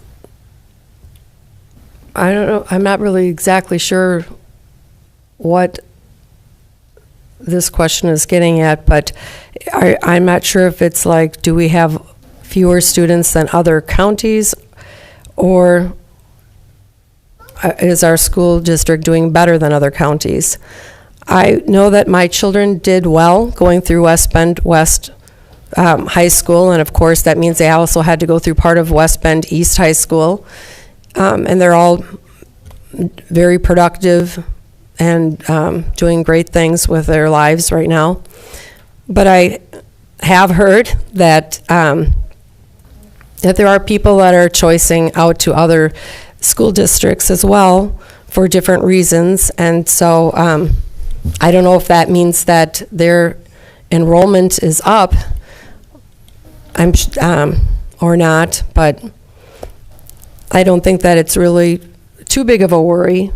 in our school district. But I do think that there are reasons that people are choicing out to go to Slinger and Kewaskum school districts. And so I would hope that we could, as a school board, figure out ways to make it so that people don't want to choice out to those other school districts. If they're living here, make them want to be here in our school district. Thank Nancy. you. Kind of a broad-based question, Craig. So I'm going to go with the optimistic and cheerleader that I am. I personally believe we're the best school district in the county. In fact, I'll put us up against the best school district in the state of Wisconsin. I purposely chose to live here. We chose to raise our children in this district. I graduated from Campbellsport High School. My husband graduated from Kewaskum High School. We're here because we want to be here. This is a good district. And I've had nothing but an amazing positive experience for all three of my children. And all three of my children are very different. And I've had great experiences with administration. I've had great experience with teachers. To anyone who's considering choicing their kids out, I would ask them why and what haven't you found? And perhaps you haven't had the right people to talk to, because I can't imagine choicing my kids out of this district. I love it here. That's why I live here. That's why I pay taxes here. And I would encourage all of you, if you're thinking about having some kids, have 10 or 12, first of all, and send them all to West Bend, because really, this is where it's at. I mean, we have two amazing high schools. We have fabulous grade schools. Not too many districts can actually say they have a school that's dedicated to 5th and 6th grade, where we really keep those kids in nice houses and, get them ready for the middle school environment. We have a great Badger school. I mean, really, the district is amazing. So I encourage you, if you're listening, have a lot of kids and bring them all to West Bend. It's kind of hard to follow, isn't it, Joel? No, and I'm going to simply put, we are the best. When you ask the question about the school districts in Washington County, West Bend is absolutely the best. And we have more programming, we have more AP offerings, we have more sports offerings, we have more music and band and musicals and plays offerings than any other school district in Washington County. Does anybody know how many school districts there are in Washington County? There's 9. We're blessed and cursed that we have 9 public school districts right here in Washington County. And I say cursed because we do have people who choice out of West Bend to go to Slinger or Germantown or Kewaskum. A lot of times that's based on geographics, where they live. They simply live closer to Slinger or Kewaskum, and so they want to go to those school districts. But we also have a lot of students choicing into West Bend. One of the smartest families ever to go through our high school, a group of daughters, live in the Kewaskum School District, and they choice their daughters into West Bend because of the AP programming and extracurricular activities that we offer that Kewaskum doesn't. We need to be very, very proud of that. And as leaders sitting here in this room, we need to be proud of our school district, especially when you're out and about in those other 8 school district communities. Talk up the West Bend School District, because we have a lot to offer here and we should be proud of it. Tani. I'm going to interpret your question a little bit differently, especially since Joel and Nancy already did such a good job of giving that glowing report of our district, which I wholeheartedly agree with.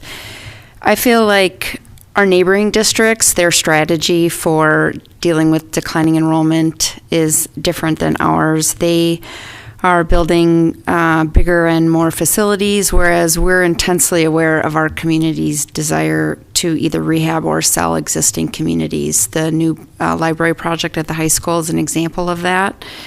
And also we are doing everything to keep our mill rate the lowest in the area, and it is exactly that. We are very keen on the bottom line in this district. Thank you. Nancy?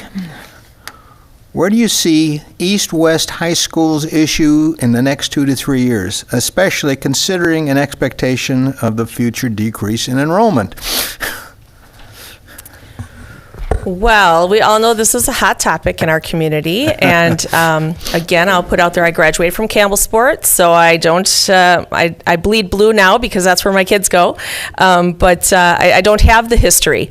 But I think that I was in the district several years ago when this came up with the idea of combining the high schools, And the board at that time made some very stringent policies as to how we can even address the situation. So I can't quote the board policy number, but I know Joel probably can. And there are some very strict rules on how we can even address that. So if we look to that in the future, which the word there was if. That's not suggesting that I think we should or should not. I'm just telling you, if we look at this issue, there will have to be a community task force that's pulled together to look at it again. And there are very, very strict and stringent rules on when that would be taken up as I think it's actually called a non-binding referendum by the community. So that's not just a school district decision, that is a community decision. I think we're making smart choices with some of the decisions we're doing at the high school. We already do a lot of combining. We're looking at one major library for all the students. So I think really where we see the biggest east-west, I'll call it a rivalry, is in sports. And, I, for one, I want to see kids playing sports. I'm not all about just one team for each sport. I want to see as many kids active and healthy as humanly possible. So if we're going to ever get to that point, I would just hope who's ever making those decisions out there in the community, you think about that, and you would require the district, if you decide to go down that path, to then have a really strong intramural program so that all students who want to play sports have that opportunity. Thank you. Joel? Yeah, declining enrollment at the high school, it's certainly not getting any better. The graduating class this year is bigger than what next year will be, and the next and the next. So we will end up, if we keep 2 high schools, we will end up with 2 small high schools with less than 800 students at each school. Right now, there's about 1,100, 1,200 students at each school. It's on we see line of sight to having 750 to 800 students at each high school in the next 8 to 10 years. As Nancy talked about, combining the high schools is a community discussion, and there is a policy. I do not know the number, but there is a policy written around that where our community will get together to decide if we want 1 high school or 2. And there's certainly benefits of being 1 high school, and there's certainly a lot of benefits of being 2 as it relates to activities and sports. Another piece of the high school, and we talked about it last year through a referendum. When the referendum failed, the mayor at the time put together a private task force to look at it. The building itself needs a lot of work, and the task force agreed with that, and so did the board at the time. The community did not agree at a year ago's April election, but that is something that has to be addressed. We cannot keep kicking the can down the road on maintenance at the high school. We are doing the best we can with the budget that we have. We're replacing roof sections every single summer up at the high school. We carved out a piece of our operating budget this year to remodel the library in the high school, but there's major work that needs to be done. And as a community, again, we have to figure out a way to tackle that. A lot of people like to point blame at the current board or past boards. It doesn't matter. The problem exists, and we have to figure out a way to address it. Tani?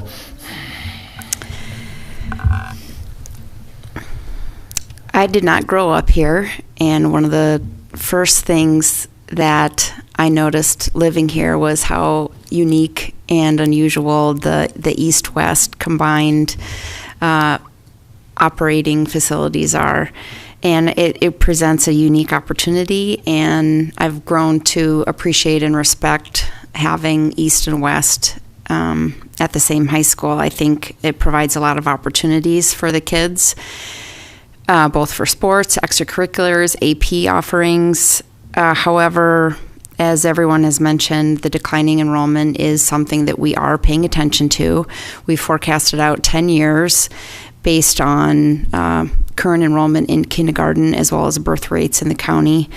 And I think just from memory at past meetings, I think 1,600 students total for East and West combined is what Superintendent Kierkegaard had determined would be when we might want to consider combining the 2 schools. Of course, that's not going to be a board decision. That's going to be a public decision. So all I can do is help everyone anticipate that that's when we're really going to need to take a much closer look at it. But like I said, I can't strongly reiterate enough that that's not going to be people sitting up here that make that choice. It's going to be the public. Thank you. Jody? Okay, a couple things. One, when we're talking about the referendum and the high school, there was more to the referendum than just fixing the high school. So I don't really think that the referendum was voted down because people didn't think that we had things that need to be done at the high school. I think that when the referendum is put together, yes, that it needs to go into there again, but we need to make sure that the other parts of the referendum are necessary. I do think that, yes, the task force did a good job putting things together. I like their suggestions if we're going to be closing schools, and with declining enrollment and things, that we make sure that we're doing it so it benefits the whole school district, not just one community in the school district, which right now I know the aim is to still have Jackson have its very own school. The task force had something in mind where very close to Jackson, within a few miles north of it, that there would be a school set up so that when we close schools also in West Bend, we have a place to send our kids as well. So we should be able to, the whole community, be able to use a facility that we're building that keeps in mind declining enrollment. I had another thing in mind, but now I lost it. It was important. I should have made a note, so I'm sorry about that. Okay, next question goes to Tani. Given the recent announcement that our current school superintendent will be leaving in July, what background and skills should the school board be looking for in his replacement? We're all very sad to see that news that Don's going to be leaving us. I feel like what he brought to our district was excellent experience as well as empathy for both sides.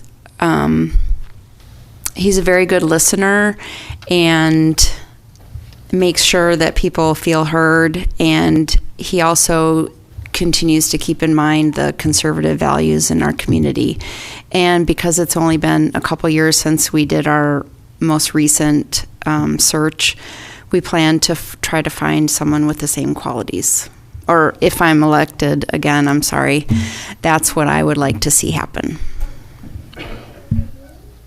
Jody?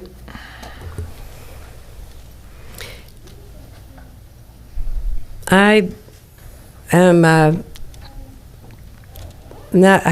feel bad that we have gone through three principals or three superintendents in the last 4 years, and that we are on to the fourth one.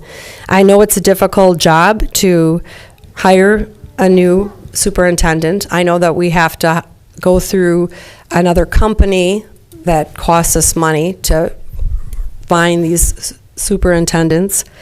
I do know that there was a time in that when we had a superintendent, Eric Olson, and he had 1.5 years left to serve, and somehow we ended up buying out his 1.5 years, which costed our school district not only $230,000, I believe,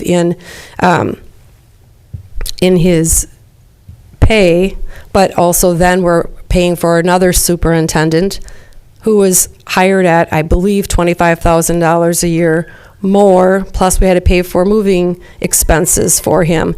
So I think it's really important that when we do find someone, that we do a true Midwestern search, and that we find someone who really is wanting to plant good roots into our community and stay, because it costs a lot of time and money, and of course it is disruptive to everyone involved, whether it's the students, the teachers, administrators, taxpayers, everyone. Nancy? As we embark upon the search for superintendent, I will point out that, yes, sometimes you think you make a great hire, and sometimes it ends up not being a great hire. And I would challenge all of you in the room to say you haven't made that same situation happen in your work life. So that does happen sometimes. So as we look to the future, I agree. I think Don brought us some stability, and we all had hoped that Don would be here for 5 to 6 years. And the reality is that's about the average time you get out of a superintendent in the state of Wisconsin, between 5 and 7 years. So I hope that our next superintendent, as Jody pointed out, will put down some roots and stay in West Bend. I hope each and every one of you can help that person become accustomed to our community and enjoy this community as much as we all do. So that's important that we have a nice friendly face for the new person who rolls in.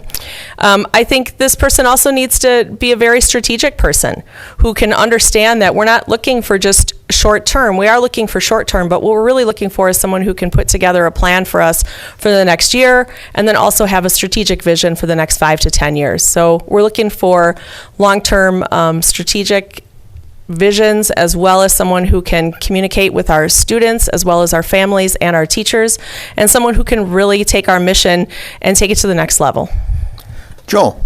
Like Tani said, I was pretty devastated when I heard the news that Don was leaving. He was a fantastic hire.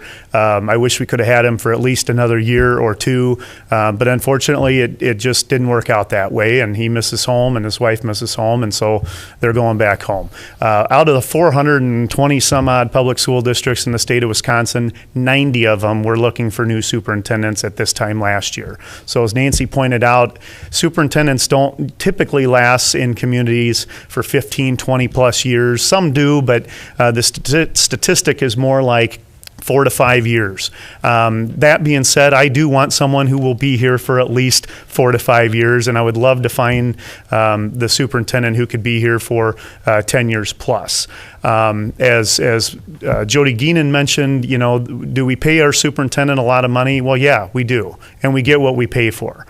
And paying our current superintendent the amount of money we pay him got us the state superintendent of the year from South Dakota and the former secretary of education from the state of South Dakota. The superintendent is not an elected position. It is someone who we can look for, whether it be a master's degree and a superintendent's license or a PhD or 20 plus years of experience. We can be picky with who we hire.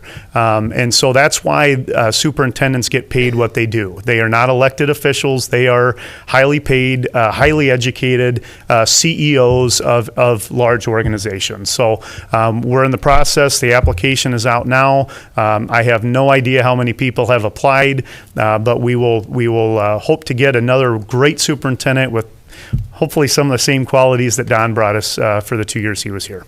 Thank you. Last question, Jody, is going to you.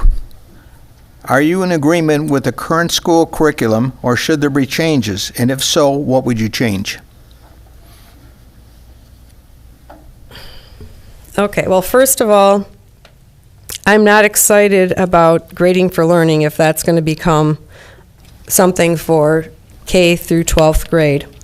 I do believe in the traditional 100-point grading system, at least for the high school, because that's the world, first of all, that we live in, and that's what our students are going to be competing in when they get through, and anything that they decide that they want to go to after, whether it's being at a tech school or going to college, going to graduate school, they're going to have to be in a system where they're going to be judged on what their grades are, and I do feel like the new grading for learning, maybe as a younger students, it might be a nice approach, and it also helps to figure out how the student is progressing. But by the time they get to high school, I think that they need to really kick it into being able to fit in with the real world and what college is going to be, and not be woken up to something different when all of a sudden they get to college. I do think that we should get back to some of the basics, like phonics should be like the main thing that we're teaching for reading. and actually using textbooks and handwriting things out when you're doing math, so that you can actually understand how the math works, to start learning it by writing it out by hand. And so I think there are things that should be changed. Thank you. Nancy? Craig, I'm sorry, could you repeat the question? Sure. Let's see. Are you in agreement with the current school curriculum, or should there be changes? And if so, what would you change? So again, another broad-based question, because there's a lot of curriculum that goes on in our district from K through 12. We look at the curriculum, actually not just we, school board does look at it, but there are teams of teachers that get together and discuss which type of curriculum they're going to be looking at and which type of new textbooks or old textbooks or whatever it might be. So for instance, at the latest school board meeting, we just approved a new, actually we didn't approve it yet, I believe we just received the information on a new biology curriculum. So one of the teachers explained to us that the textbook they were currently using was 15 years old, and there have been some enhancements. So I think that, we continue to look at our curriculum on an annual basis. All of the curriculum in the West Bend School District is on a rotation for being reviewed by a teacher subcommittee, as well as some administrators are involved in that. And then the recommendations come to school board, and they don't just come to us one night and we approve it. They actually provide those to us, and then they provide us additional information, and then we would vote on it at a later time. So I think there's a huge difference in curriculum versus the way we grade. So Jody had pointed out the standards-based grading. That's not curriculum. That's the way you're actually graded. So curriculum is the actual information that a teacher is teaching to the students.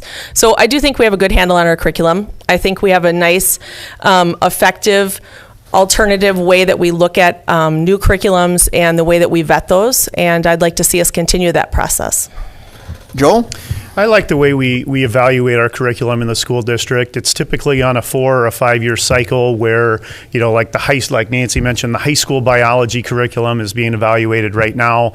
There are times where a curriculum is being evaluated and nothing changes, that the team of teachers and staff and parents and principals who take a look at a certain curriculum decide this is still relevant, still aligns to what we're trying to get accomplished in the building, and nothing changes. So I like the process that we use, and we all have to remember that the people who are looking at this curriculum truly are the subject matter experts in that curriculum. Our teachers who are teaching science up at the high school not only have a teaching degree, a lot of them have master's degrees in chemistry or in biology or in whatever. And so it is important for the school board to be a part of the process, but our parents and community members are also invited to be part of that process too. So I like the way that we evaluate our curriculum and include the experts during that process. Another piece, just touching on this grading for learning, this is a pilot that our assistant superintendent is piloting this year in a handful of classrooms in the school district. The grading for learning is not something that the board has approved. It hasn't even come to the board for approval. So I think what Ms. Skeenan has brought up several times about grading for learning, that came up just as an information session during a committee of the whole to the board, gathering information. And again, if it's time to make a change, whether it's curriculum or grading, we get a lot of input from not just our teachers and staff, but our community, and then ultimately it's presented to the board. Tani? I also appreciate the changes that have been made since Laura Jackson came on board a couple years ago. Her area of expertise and interest is in curriculum specifically, and she has done an excellent job of methodically evaluating each area of study in each of the schools, elementary through high school. She's making sure that there's cohesiveness throughout each line of study. Parents are also encouraged to weigh in, and the teachers work together to make sure that things flow smoothly and we aren't missing any gaps. And I can keep reiterating what Joel and Nancy have said, but I'm really happy with the current state of how the curriculum is evaluated. I also want to bring up grading for learning just because it's been mentioned. I am in favor of it at the elementary level, K through 4. I am opposed to it at the high school level because I think we need to have a more traditional method of grading the students so that they're prepared to compete with other high school students as they graduate high school into whatever endeavor that they pursue. I'm not sure how I feel about it in middle school, 5th through 8th grade at Silverbrook and Badger. We're still talking about that and learning more about it. So I guess that's it. Okay, we're kind of at the end of the road now, so Nancy, you have an opportunity to give your summary. Well, again, I asked for your support on April 7th as I hopefully enter my second term on school board. If you've been to any school board meetings, I am the one who probably grabs the microphone the most and asks a lot of tough questions. I also take a lot of phone calls or run into a lot of people who have questions about the school. My door is always open. I'm happy to discuss items with anyone, and I pride myself on someone who really takes a lot of time to get to all sides of the story. So it's easy when you hear something in the community to assume that that's the honest truth, but we all know that there are always two sides to one story. So it's important for me to always get that information to make an informed decision. So I encourage you to vote on April 7th and vote for Nancy Justman. Thank you. Joel. I'm proud of the work that I've done on the board the past 3 years, and it hasn't been easy. There's certainly even more challenges that lie ahead, but it's been a long time since we've had 3 incumbents running for re-election for the board. And when the 3 of us got elected 3 years ago, the online bloggers and Facebook commentators said, "Oh, great, now we got a school board that doesn't have any experience." Well, you're looking at the experience right here, right now. And I think we're moving this school district in the right direction.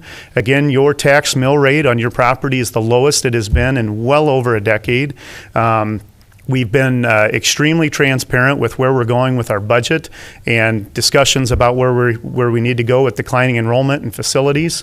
Our Facebook pages, not our Facebook pages, but our school district Facebook pages, our individual school Facebook pages, we're communicating more than ever. Our superintendent now has a guest column in the daily news where we're trying to reach out to the community even more. And I would encourage you all to come to our school board meetings. All of our board meetings since I've been on the board have been videotaped and posted to our websites. For the first time ever, we are taking minutes of closed session meetings. And, again, online bloggers like to say, well, you guys have a lot of closed sessions. Well, you do have a lot of closed sessions when you're getting ready to hire a superintendent or when you're laying off staff. But we actually take minutes of all of our closed sessions and then approve those minutes, which are available to the public. So I think we're being transparent with what we're doing. We're moving the district in the right direction. And I think a vote for Nancy and myself and Tani will give this community stability on the board, and appreciate your vote. Thank you. Tani? I've really enjoyed the opportunity to serve on the school board. It's really important for me to help influence kids in the way that I was as a kid. Education is one of the most important things that's going to determine your future. And because we have a superintendent position open, I think it's very important to have consistency on the school board, because it's really the primary role of the school board is to hire the superintendent. So it would be a shame to have to not have the consistency that we have now as we fill the role. So I would really appreciate if you would vote for me so we can continue our positive progress in the District of West Bend. Thank you. And Jody, you get the very last word. All right. Well, one of the main reasons that I'm running is because I do think that the school board could be more transparent with the public. For one of the things, we used to have a citizen's guide to the budget, so parents could look at that, taxpayers could look at that. We have not been able to find that. It doesn't exist anymore as far as I know. When it came to the referendum, last time, I know that we had to, there was a point where the public was only told that there was a $47 million, and so a rule was violated. They were supposed to go ahead and let you know that with however many years that we were borrowing the money, that we had interest on that, so that that $47 million would be $74 million, and that we also still owed $32 million on the past one, so we actually had $106 million that we would be paying for. I also know that when it comes to the superintendent, if I were, part of the school board, I would give the superintendents their full contract to work out, to give them time to prove themselves instead of spending about $300,000 of taxpayer money before the person's time is up. When it comes to getting parent and public feedback on curriculum, I think that's very nice, but I really do think that the way they set it up, they do it in such a way that parents are not able to actually get there. This last time on the biology book, they offered... Thank you. Okay. Okay, with that, I'd like to thank all of the candidates. I wish all of you luck in the coming election. Thank you for serving, and I'm going to ask you now to depart so we can bring up the mayoral candidates. Thank you.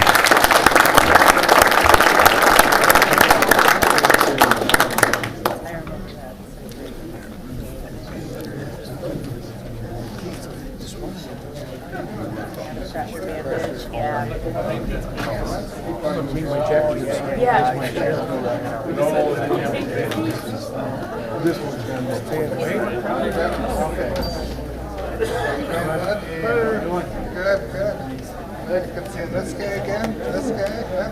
We were looking for you at Dairy Queen the other night. My girlfriend and I stopped for ice cream when you weren't there. You weren't Jackson. Sunday? Was it? Saturday? You were out? Okay. I must have been, yeah, we were close now. Yeah. Yeah, they like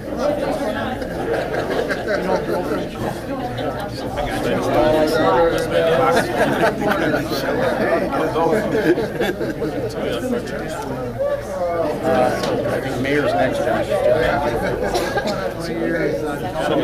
So it's going to be... Rick? I'm actually hoping we get some nice island out there and say, you know what, I think sunshine and vitamin D is the best thing for you. Yeah, right. That's really what I'm hoping. We're important. all my crap. It is what it is. Pretty healthy. Real quick, speak and say, I just wanted to real quick. Hey, Megan.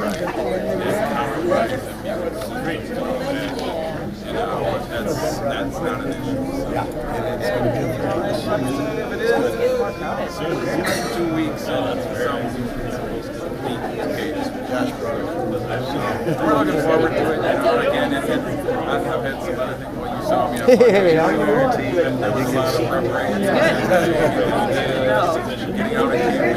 Glad John's on your team. Exactly. I haven't had just kind of recharge the batteries.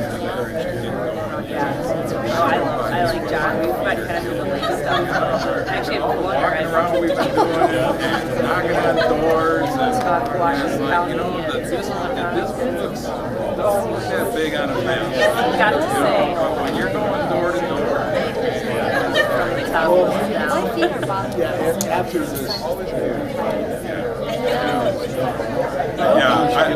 Okay, we're going live.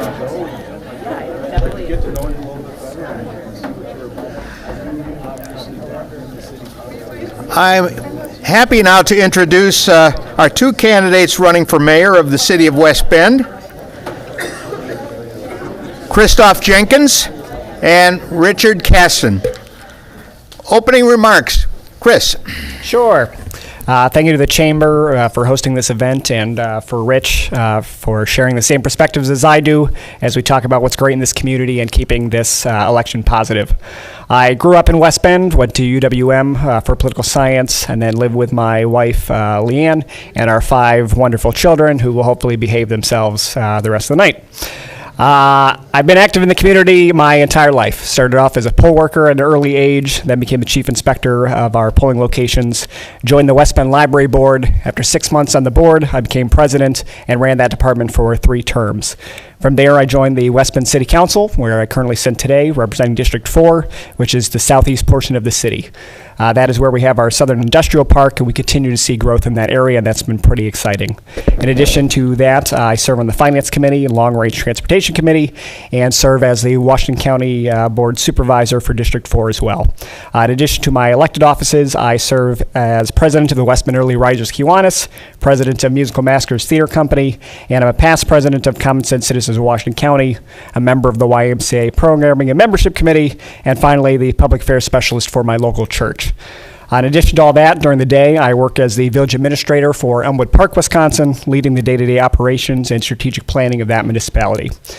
I believe the breadth of knowledge and experience of my background would do well to help lead West Bend as our next mayor. We have been fortunate to have a steady hand at the wheel for the past 9 years that has been able to put us in a great position that we're in today. Our next step is to create a new strategic plan for 2020 and forward. I have done this. I believe my background of coalition building, strategic planning, and conservative fiscal discipline is the right mix to lead our city into the next decade and to continue to help our municipality grow into the future. Thank you. Rich. Thanks, Craig. I, too, want to thank the Chamber of Commerce for hosting this. Thank you for everybody that showed up. It's nice to see the council chambers filled. We don't get that for every meeting. So a little bit about myself. Been married to Katie, and we have 3 growing children. We've been a homeowner here in West Bend for just over 22 years, and we've enjoyed every moment of that. I'm a graduate of Marquette University with an engineering degree, and professionally at this point, I'm an IT business systems manager for Grande Cheese. Spent the last 6 years as an alderman, sitting up here with our peers, including Chris and some of the individuals in the audience, serving the great District 5. During that time, I've chaired both the Public Works Committee and the Finance Committee. Both of those committees are 2 of the highest committees that we have within our board structure, and I've been lucky enough to be the chair of both of them. A former member of the CFAC Committee for the West Bend School District, past president and captain of the Volunteer Police Crime Prevention Patrol, as well as a variety of school and finance committees at St. Francis Cabrini. I also come to this position with a good amount of knowledge, a good amount of service, as well as experience. And I think what I bring to the table is experience with budgeting, strategic planning, analysis, leadership, and building successful teams, all of which are important qualities to have in a mayor. It's important to remember we don't vote on every issue that comes before us. We only vote on the issues that are brought up and end up in a tie. So it's important for us to be able to work with teams, lay out our vision, and help the aldermen make the best decisions for the city of West Bend. Thank you. Thank you, Rich. Now you get the first question. With low unemployment, area businesses struggle to attract talent to West Bend. If you are elected, what will you do to help entice talent to live and work in our area? That's a good question, Craig. What I've got in my mind, the vision I have for West Bend is to kind of get us out of this bedroom community that we have today, where people are living here in West Bend but going to other places to work. And what I want to do is have West Bend be known as the great place, safe place to not only live, but to also work, dine, play, do everything that they can here in West Bend. I think if we can get to that point, we'll get a better group of individuals that'll be able to enter the workforce. Obviously, we just had the West Bend School District up here. They're working on graduates that are coming out of school and entering the workforce immediately. Not everybody's going through that college piece. I think those are all key pieces that we need to put together to make sure that we can attract, the best employees for these companies that are moving into West Bend. Thank you. Chris? Yeah, I'll jump off of Rich. I think he made some great points as well. The tenets that we look at when we look at a municipality are three. It's public safety, strong infrastructure, and quality of life. So if we're going to continue to recruit strong talent into our community as far as our residents, it really revolves around those three staples. So as I had mentioned in my introduction, a strategic plan is something that can really harness all three of these pieces, be spread out into larger values, and then the goals that we try to create for ourselves and accomplish over our terms can then relate back to those three founding principles. In addition to that, we do need to be open-minded to the growing that's happening in our city. We need to continue to have a broad array of housing, whether it's single-family, duplex, apartments, and that is how we're going to be more welcoming to families of all ages as they move into our growing municipality. Thank you. Okay, Chris, you get the second question. If the city received a $1 million grant to be used in a discretionary way, what would you do with it and why? Good thing to worry about. Yeah. Well, we would all love for that to happen. I think Rich and I would agree on that. I would say the forefront, and it's okay if you're going to be asking another question about this as well, but it really would be roads. I mean, there's a reason we have increased our funding towards roads because of we hear that feedback from our residents pretty well.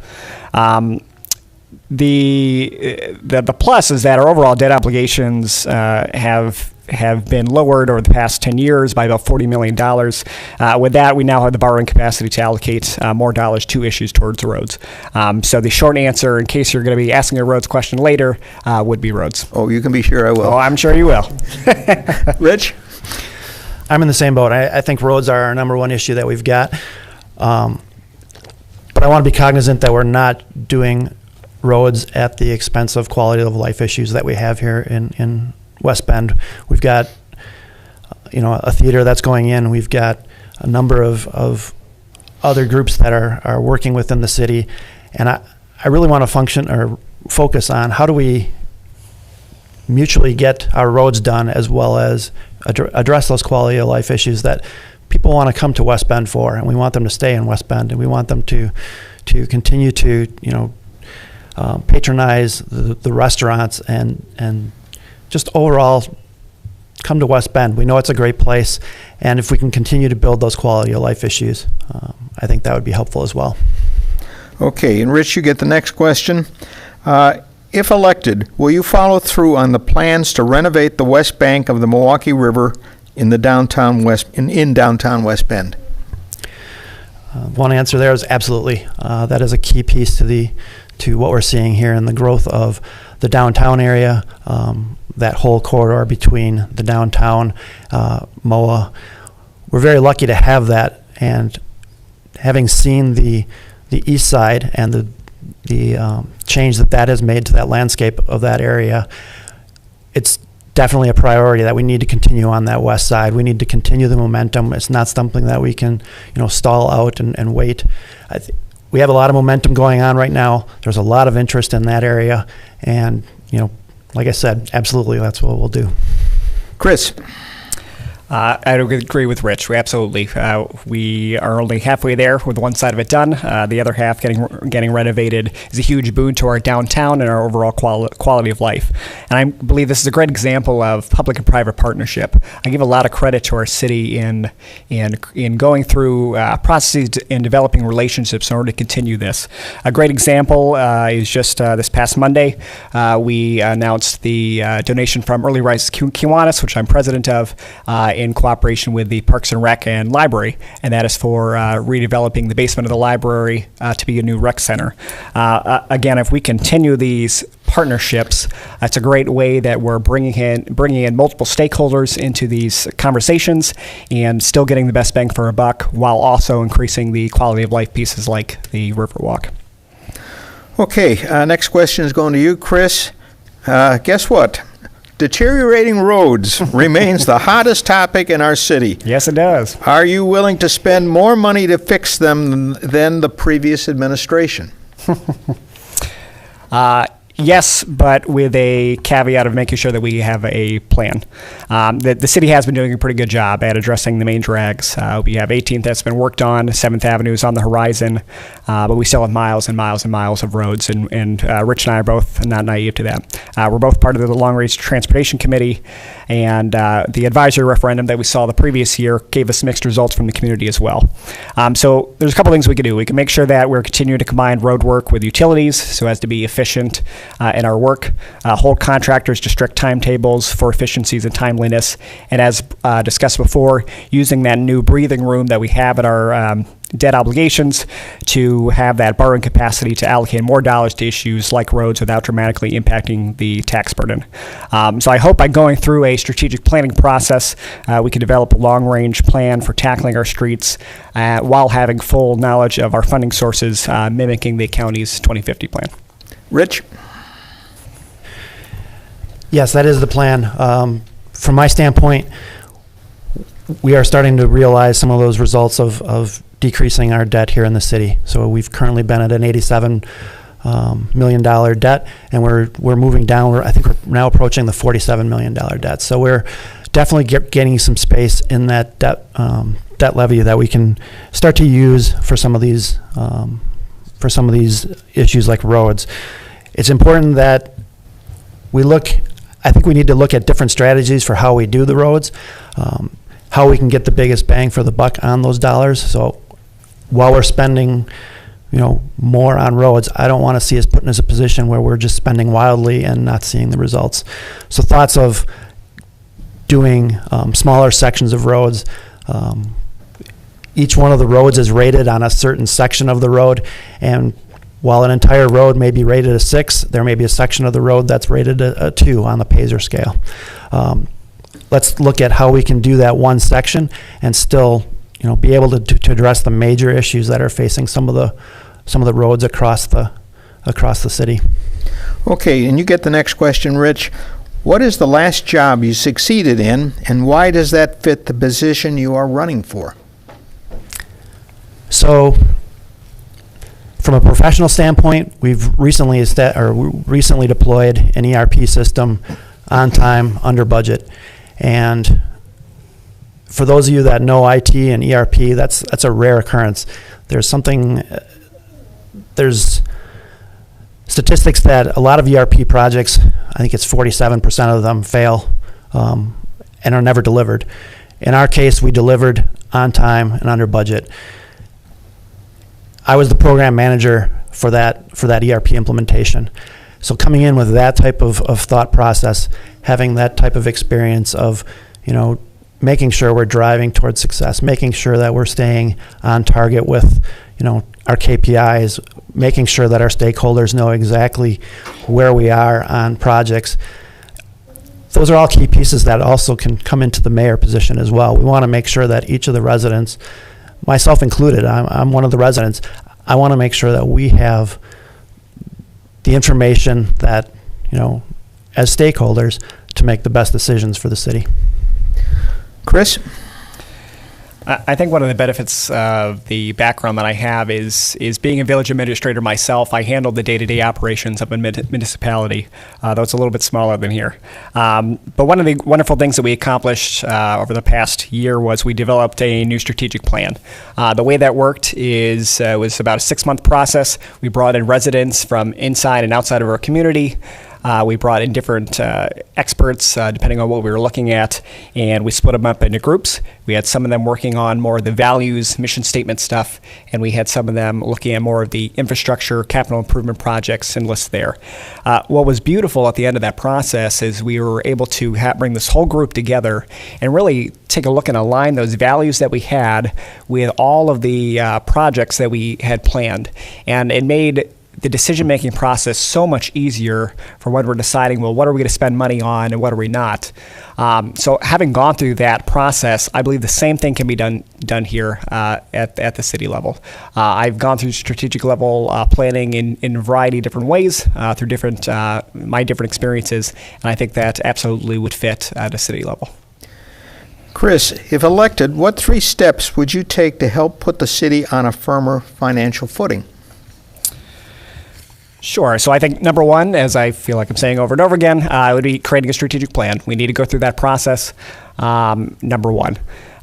Once we have that, it is making sure that our budgets are aligning to those goals and the values that we have discussed and we've approved on. If they don't match to the values that we've established for ourselves as a city, then we should be spending money on it. After the strategic planning and the budgeting, it really comes down to the follow-through. It's making sure that the objectives that we create for ourselves are measurable and making sure that we're following through on double-checking our progress and being open to feedback from our staff, our departments, and from our citizenry as well. Rich? I think that one of the top things that we need to do is to continue following the policies that we've put in place as a common council moving forward in terms of both borrowing and spending. We've got policies in place with regards to how large the general fund should be, as well as what level of debt we should be taking on here at the city. Both of those are key components to making sure that our bond ratings stay as high as possible. So that would be the first piece, that is to make sure that we are living within those policies that we've set for ourselves. Two would be to challenge some of our department heads to try new things that would help reduce costs in some of the different areas.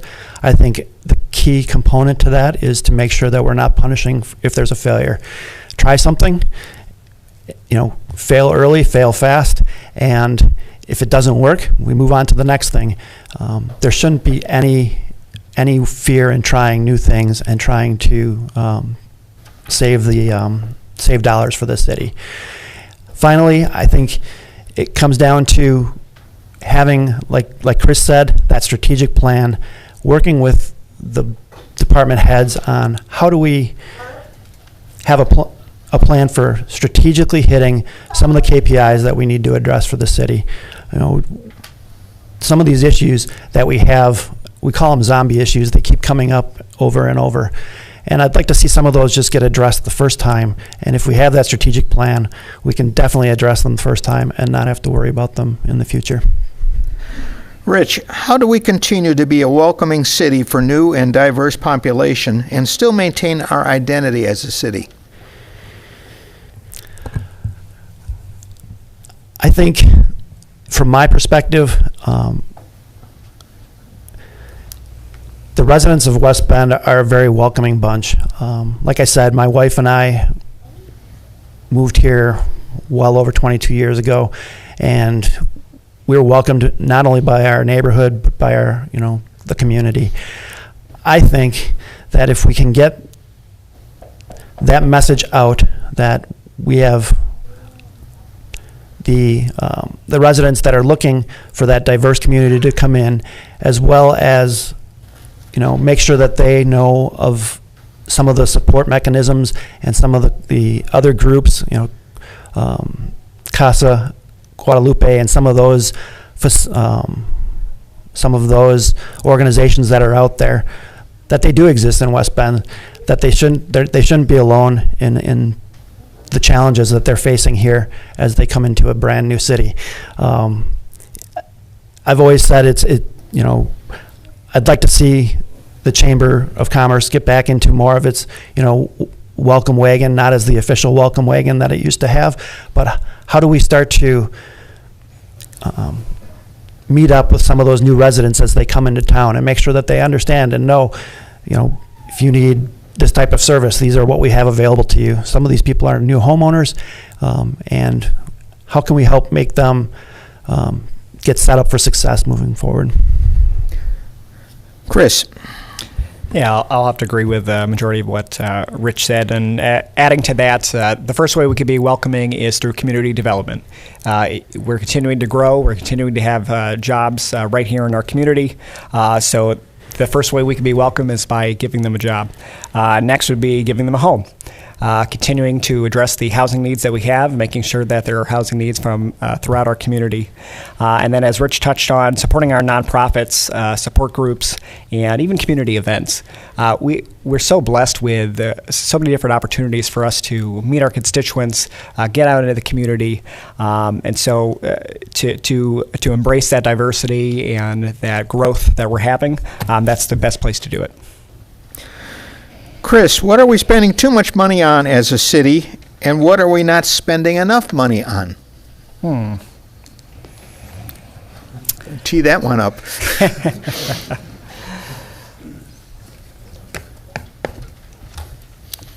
I think that, and I'll give our current city council, and Rich and I included, a lot of credit that we've done a pretty darn good job at tightening our purse strings and holding our departments and those who report to the departments accountable.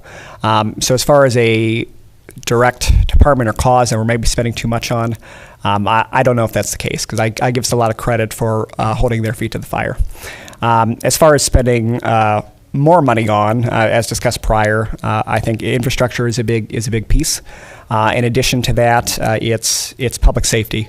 We're a growing community. With that, our public safety needs are going to increase. It just will.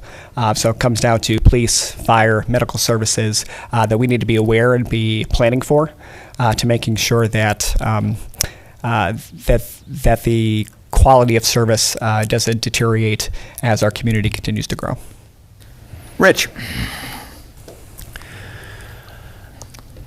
I too have been racking my brain on the first part of that, the too much piece. I hate to say that there's nothing, because that to me seems like a cop-out answer, but I really am racking my brain and can't think of anything that I personally believe that we're spending too much on. There are a couple of departments that have some very high budgets, but those are in the public safety arena of police and fire, and I can't imagine, not giving them the equipment to be as successful as they can be in those jobs with what they're putting on the line. So I can't think of anything that's really a too much spending. As far as not spending enough, it's roads. We know that going forward. It comes down to how we can best spend those dollars, so we don't just start, spending a ton of money on roads willy-nilly with the hope of making, everybody happy. The key piece of working on roads is, when you talk about roads, everybody thinks the road in front of their house is going to be the first one to be done. That's not the case. There's methods and all sorts of algorithms that go into those roads. So it's a key piece of making sure people understand that while your road wasn't done, and we're increasing spending on the roads, look to things like 7th Avenue.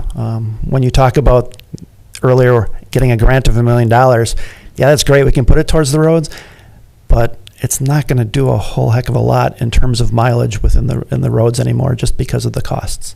So definitely the roads are where we're going to have to look at spending some more money. Rich, what is the one thing that can be done at the city level that will have the greatest impact on the future of West Bend? I've been saying this for quite a bit, and that is getting the involvement of the residents. We have a good number of committees and commissions that are looking for people on a regular basis.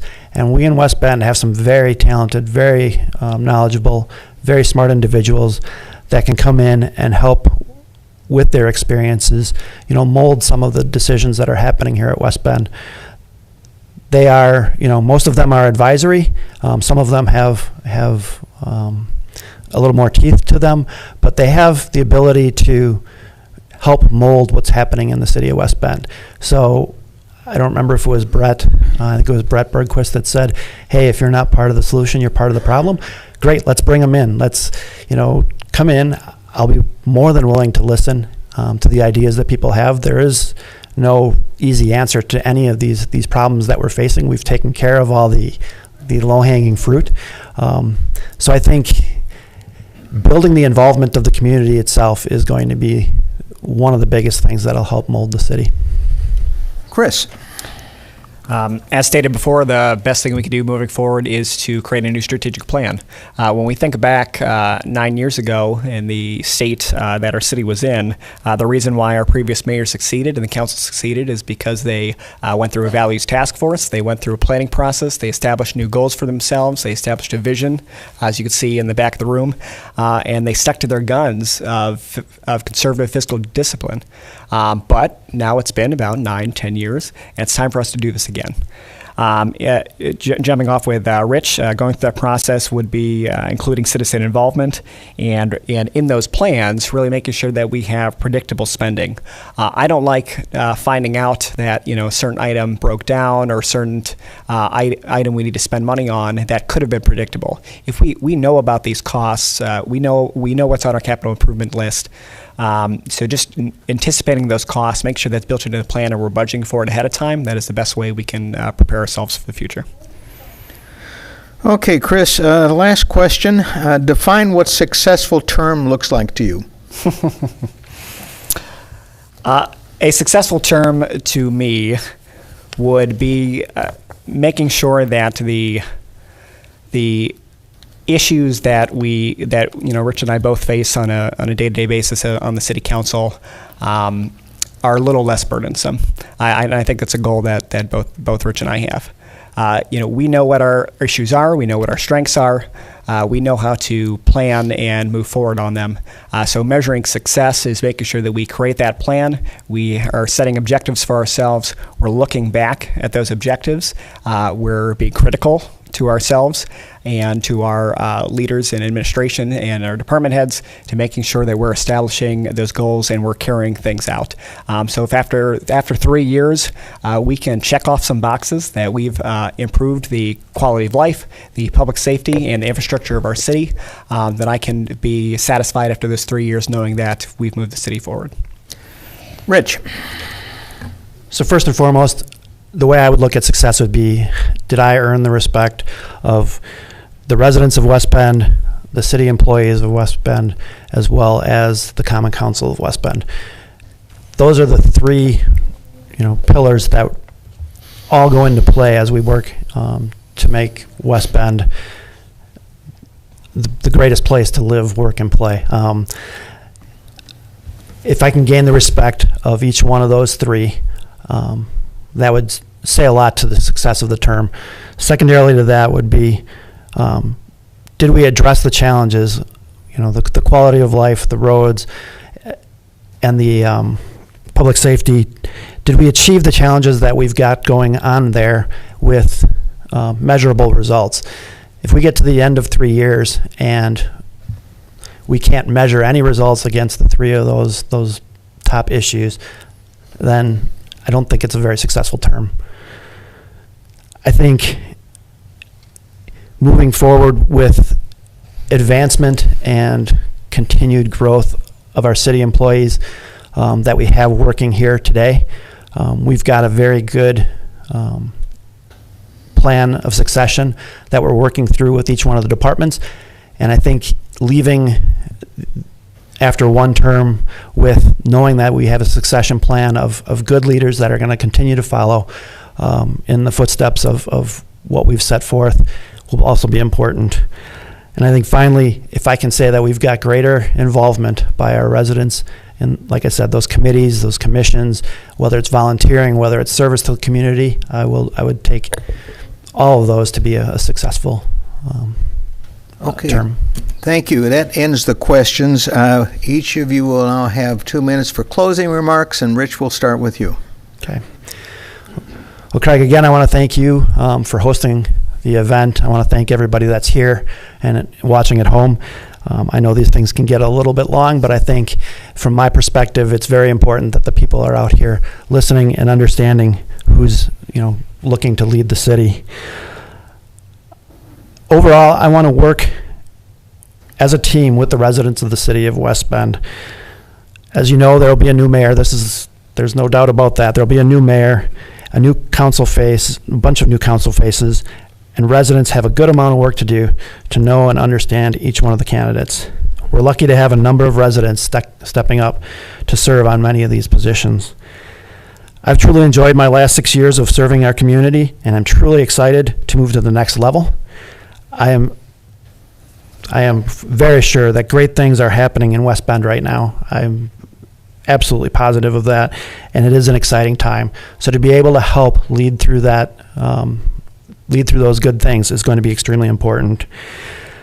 I'm known for fiscal conservancy. I look to continue that track while celebrating our successes that we have going on here in West Bend. We've touched on each one of those here in our comments, and finding solutions for our challenges. We can't just rest on our laurels and say great things are happening. We need to be able to face those challenges head on.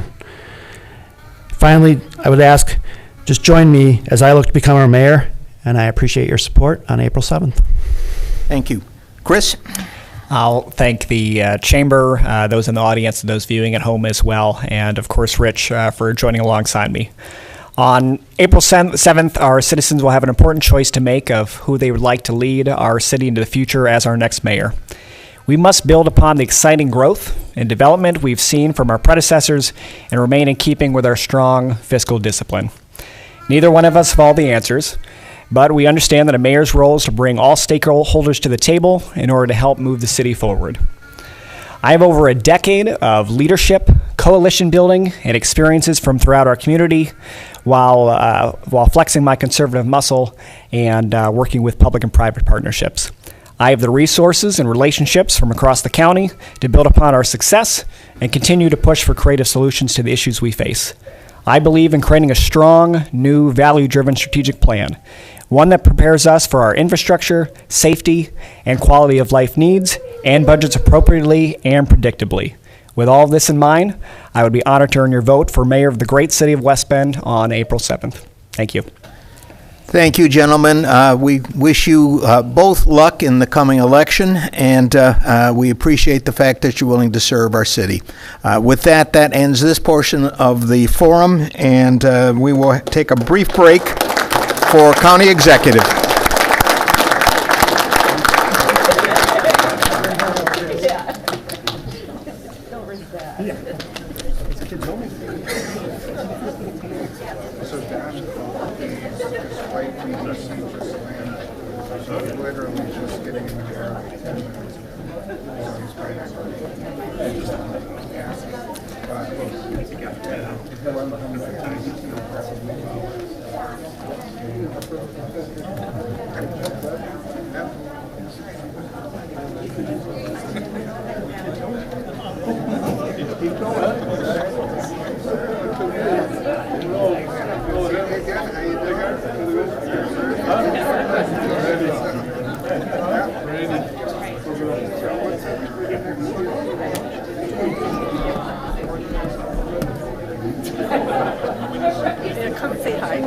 How are you, dear? Good, I'm very good. Good to see you. Yeah, you too.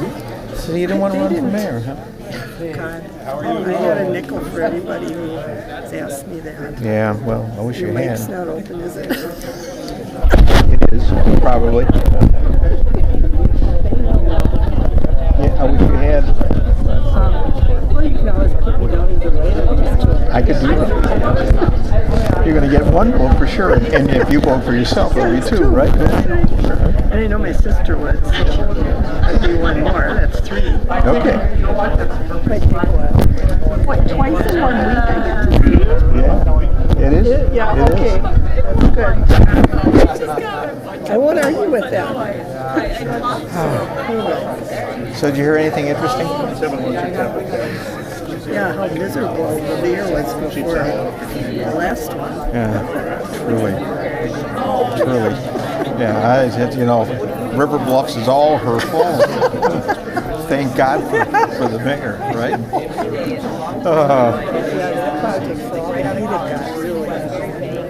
Nothing. And I knew that was going to be the case. That's okay. Mine does my husband because I know I did. Yes, you did. And you will be forever up here in my book because you made that decision. I mean that sincerely. You knew what that meant. Oh, yeah, you knew what it meant. So, okay, let me go talk to these guys, and then I'm going to get it going here. There's a lot of bunch of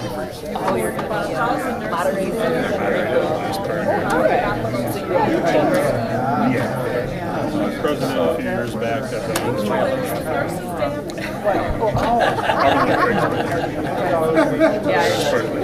part of the team that recruited him.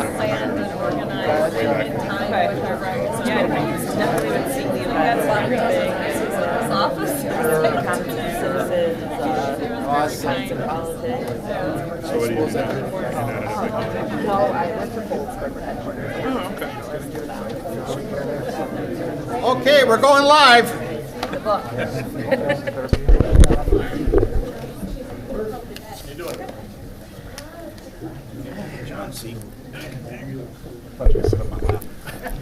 As in the past, the Chamber candidate forums have focused solely on West Bend local races.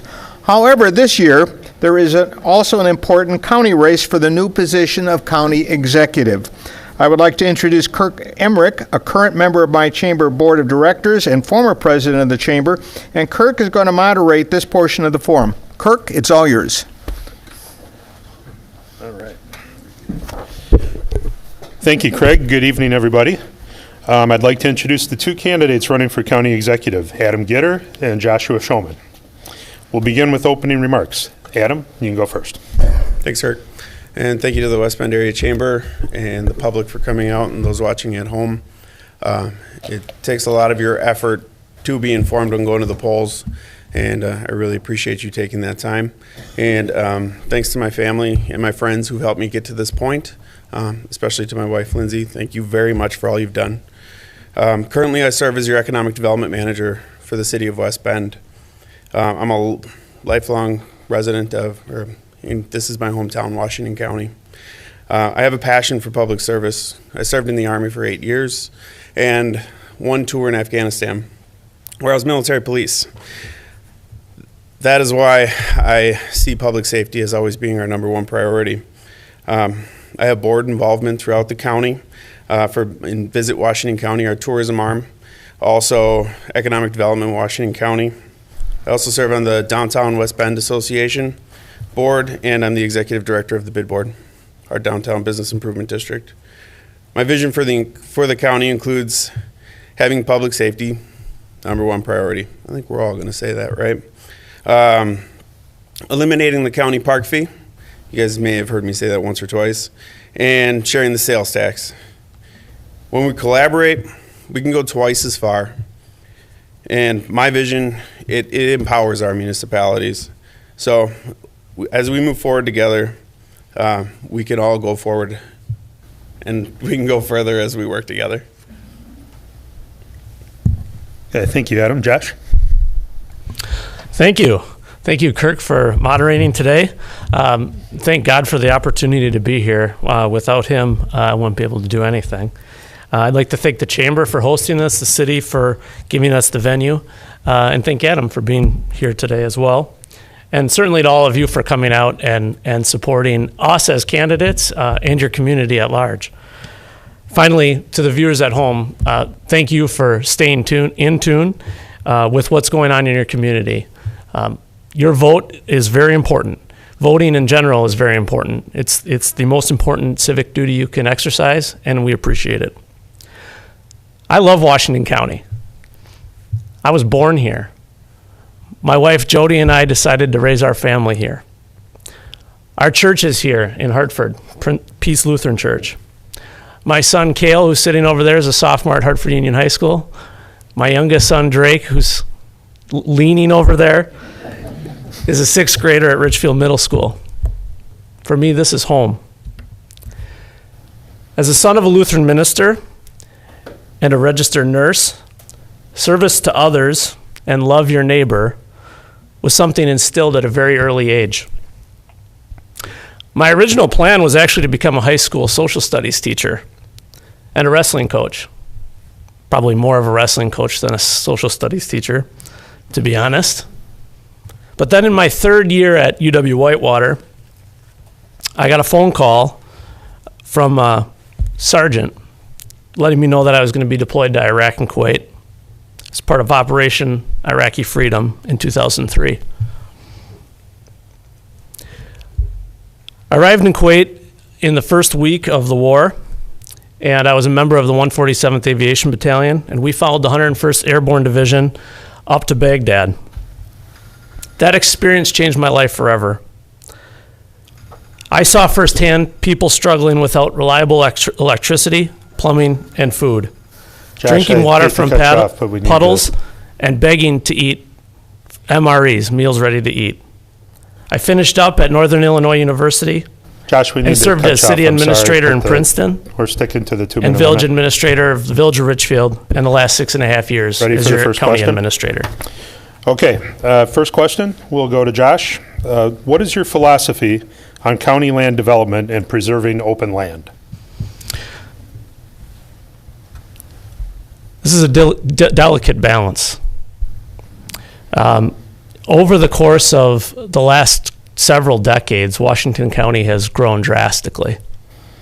Over the course of the next decade and more, Washington County will continue to grow quite drastically. In recent months, the Cedar Creek farmers had a meeting and had a discussion about conservation and the importance of conservation to farming, which has been a strong part of our cultural heritage for a long time. Their number one priority was preserving farmland. It's something that the next county executive is going to have to be in tune with. Every development that happens in Washington County leads to more prosperity for all of us, but we need to be very sensitive and very careful about what that development looks like. Either we're going to manage development or we're going to have development manage us. Over the course of the last 6.5 years, I've had the honor of serving on the EDWC board, Economic Development, Washington County. Even before that, while I was village administrator in Richfield, I served on that board. We put a lot of time and effort into economic development, including putting money into a revolving loan fund that we can recruit businesses to grow here in Washington County. It's an important part of what we want to do. And recently, we proposed to our Land Use and Planning Committee a revolving loan fund and a grant program that would expand a brownfield development grant, so that every development that happens on a site that was formerly a manufacturing facility or something of that variety can be reutilized. Because every time we have a development like that, that's one less cornfield we've got to tear up. Thank you, Josh. Adam? County land development and preserving open land is something that I've been hearing a lot about too. It's really great. I've found out, serving as the economic development manager with the city, I've found out that you go to the farmers, they're your number one resource to find out the history of your county. And you listen to them and what their needs are. Also, when it comes to county land development, preserving open land, what's right for Richfield and what's right for the town of West Bend, what's right for the city of West Bend, and every municipality we have in this county, it's not all right. No one is created equal. We look at each one individually, and then we go to their boards and we work collaboratively with them, and we find out what they want, what they need, and how the county can be a resource for them. Okay, thank you, Adam. Next question. How do we continue to market Washington County as a go-to county for businesses to find quality workers? Adam, you're first this time. Well, marketing Washington County. Absolutely. So, how do we do that? I think we lean into the really great people, the great staff that we have at Washington County, and workers. Yes, that is workforce. I think somebody in the audience, I may have even heard him say that if we're going to talk about workforce, we might as well go jump in some quicksand while we do it, because it's going to be about the same, it's going to have the same effect. It's difficult. That's a very difficult subject. One of the things I've done is I've leaned into MPTC. MPTC is one of the greatest resources we have in this county, and we should empower them. That's how we'll help fill our workforce gaps that may exist, and we'll also have those businesses that are coming in. They're going to know that that we have the resources available for them to find their workforce. Also, at the same time, if the county should be at the table and talking to the schools and working with UWWC as a graduate myself, I like to think that they're pretty swell. And really working with all of those entities and the Workforce Alliance, which is something that I've already taken the initiative to jump on board with them and make sure the Workforce Alliance is empowered and we keep this at the forefront of our mind for our businesses. Okay, thank you, Adam. Josh? So one of the key tenets of my campaign is maintaining the best quality of life in the state of Wisconsin. A few months ago, the Daily News wrote an article about a national report that identified Washington County as the best quality of life of all 72 counties in the state of Wisconsin. And so I think you need to start by asking yourself, why would people want to move here? Remove yourself as a resident from Washington County for a moment and think, if I lived in Anago, what would make me want to come to Washington County? If I lived in Alabama, what would make me want to come to Washington County? I think the answer is pretty obvious. We have a wonderfully safe community, and we're very close to urban center in the city of Milwaukee. In 25 minutes, you can get to a Brewers game. In 30 minutes, depending on the route you take, you can get to the airport. We have access to some phenomenal assets right here. The second thing that I think people really appreciate is the ability to have quality schools. But I'll tell you something, county government doesn't need to stick its nose into schools. I've been a school board president. I've served on a school board for 4 years. There's a reason that there's separation. There's important work that happens in the schools. A lot of you were sitting here when we heard school board members having really good debates about what schools will look like in West Bend for the next several decades. That's what they're elected for. For us, we need to stay focused on our priorities. First and foremost, public safety, quality roads, quality senior care services, and quality mental health services. We do the small things right, and people are going to want to live here. Oops. Thank you. Third question. Josh, you'll be first on this one. In your experience, what is the key to developing a good team? That's a great question. Thank you for asking. I've been an administrator for 13 years. And I've led a number of different organizations. I mentioned the school board a moment ago. I've been the president of a variety of nonprofit organizations, including recently the United Way of Washington County. Leadership is a tricky thing, but it starts with credibility. People have to trust you. They have to believe you. And you establish credibility by doing what you say you're going to do. Over the course of the last 6.5 years, I think we've done that. A few minutes ago, you listened to the mayoral candidates talk about what they see the vision for the city being. And one of the candidates talked about the importance of mission, vision, and values. I think that's exactly what starts the process of establishing credibility and building a good team. When people have a shared vision that they all buy into and are pulling in the same direction, that's when success starts. That's when you begin to see transformative change. And I think if you look at my record in the last 6.5 years, you'll see exactly that. And if you, like me, are excited for what's to come in the next 10 with Washington County, join the ride. It's going to be fun. Thank you. Thanks, Josh. Adam? Thanks. Good team. This is kind of a fun question. Well, when I was in the Army, I was a team leader, right? And what made that team great? I actually had this private in my team. His name was Private Ross, right? Mark Ross. And I'll drop his name on here. Hopefully you're watching somewhere. Anyway, he came. We were at the range, and there's a schedule when you're out at the range in the Army. And he comes up to me. He used to be on my team, and he was on my team. Got off my team. we're at the range. He's no longer on my team. He comes up to me and he says, Gitter, I didn't realize how important communication was. And when you were my team leader, I knew where I had to be at every minute of every day.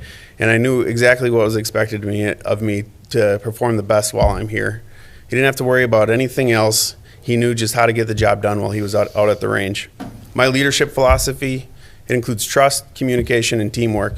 We should always be collaborative, and we should always put our trust in those around us. The reason we surround ourselves with certain people when we're doing our jobs is because we trust them. So I know that the employees and my team around me know that I trust them. Thank you. Okay, thank you. Next question. Adam, you'll be first on this one. Do you favor sending some of the county sales tax to municipalities in the county? If so, how would you go about that apportionment? Yes. So, yes, that is what I'm running on, is sharing the sales tax with the municipalities right now. The county in their 2020 budget, they have $12.3 million that they're estimating to be coming in sales tax. Right now, approximately 40% of that is rolled into the operating budget. I know Josh said, that's the county's drug, right? They can't get off it.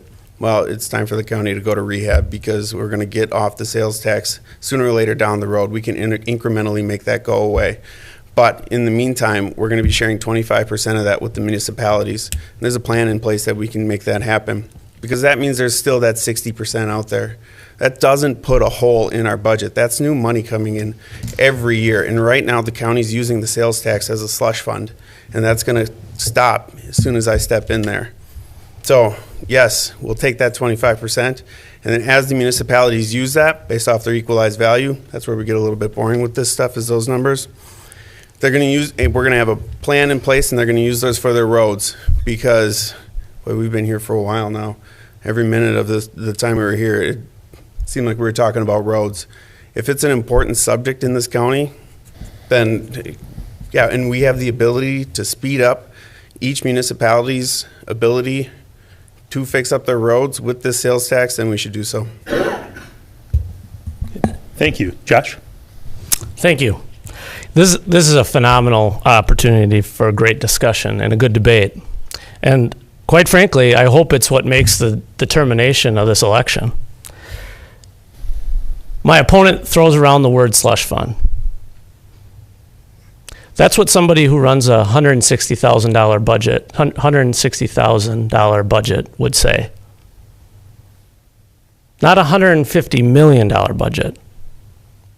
That $5 million that was quoted just a moment ago, did you know that $5 million was reduced in property taxes over the time that we've had the sales tax? Did you know that your property tax levy, the amount that we collect, has been reduced $5 million? Did you know that when I became county administrator 6.5 years ago, I passed a budget that reduced the amount we collect by $1 million? That's not a slush fund. That's property tax reform in action.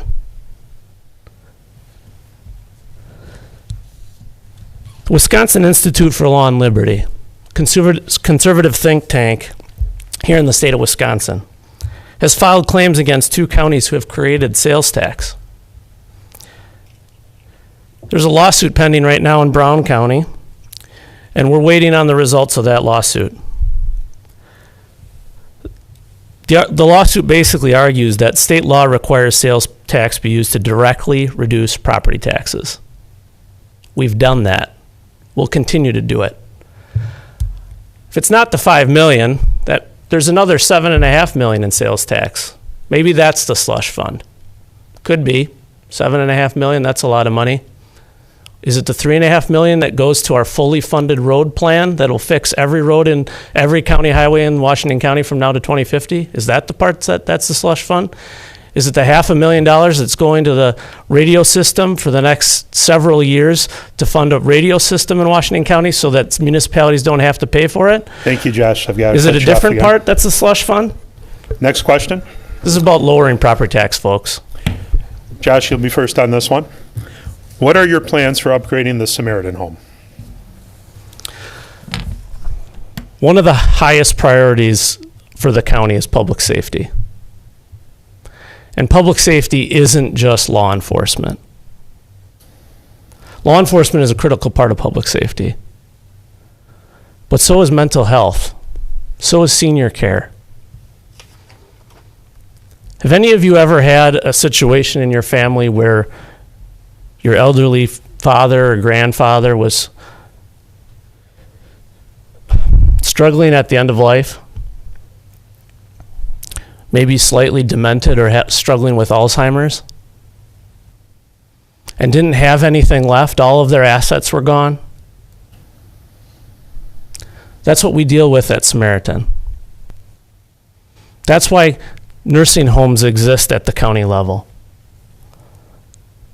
We need to take a real serious look at what the future of that facility looks like. It was started back in the 1960s, right after Medicare and Medicaid were established. The Great Society, Lyndon B. Johnson, you remember all that stuff from history class? We built a facility to replace the poor farm. You want to know about the poor farm? Talk to Herb Tenney's. He'll tell you about it. He lived across the street from it. We replaced that facility, and it's grown massively. Now we have sections of CBRF and RCAC that compete directly with the private sector. We need to have an honest discussion in this county about what the role of the county is.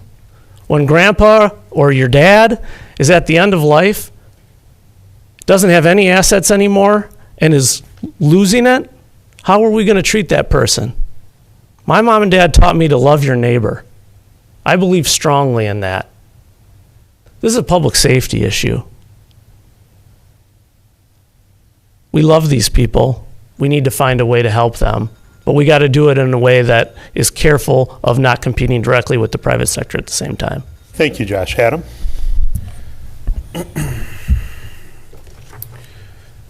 Well, growing up in Kewaskum,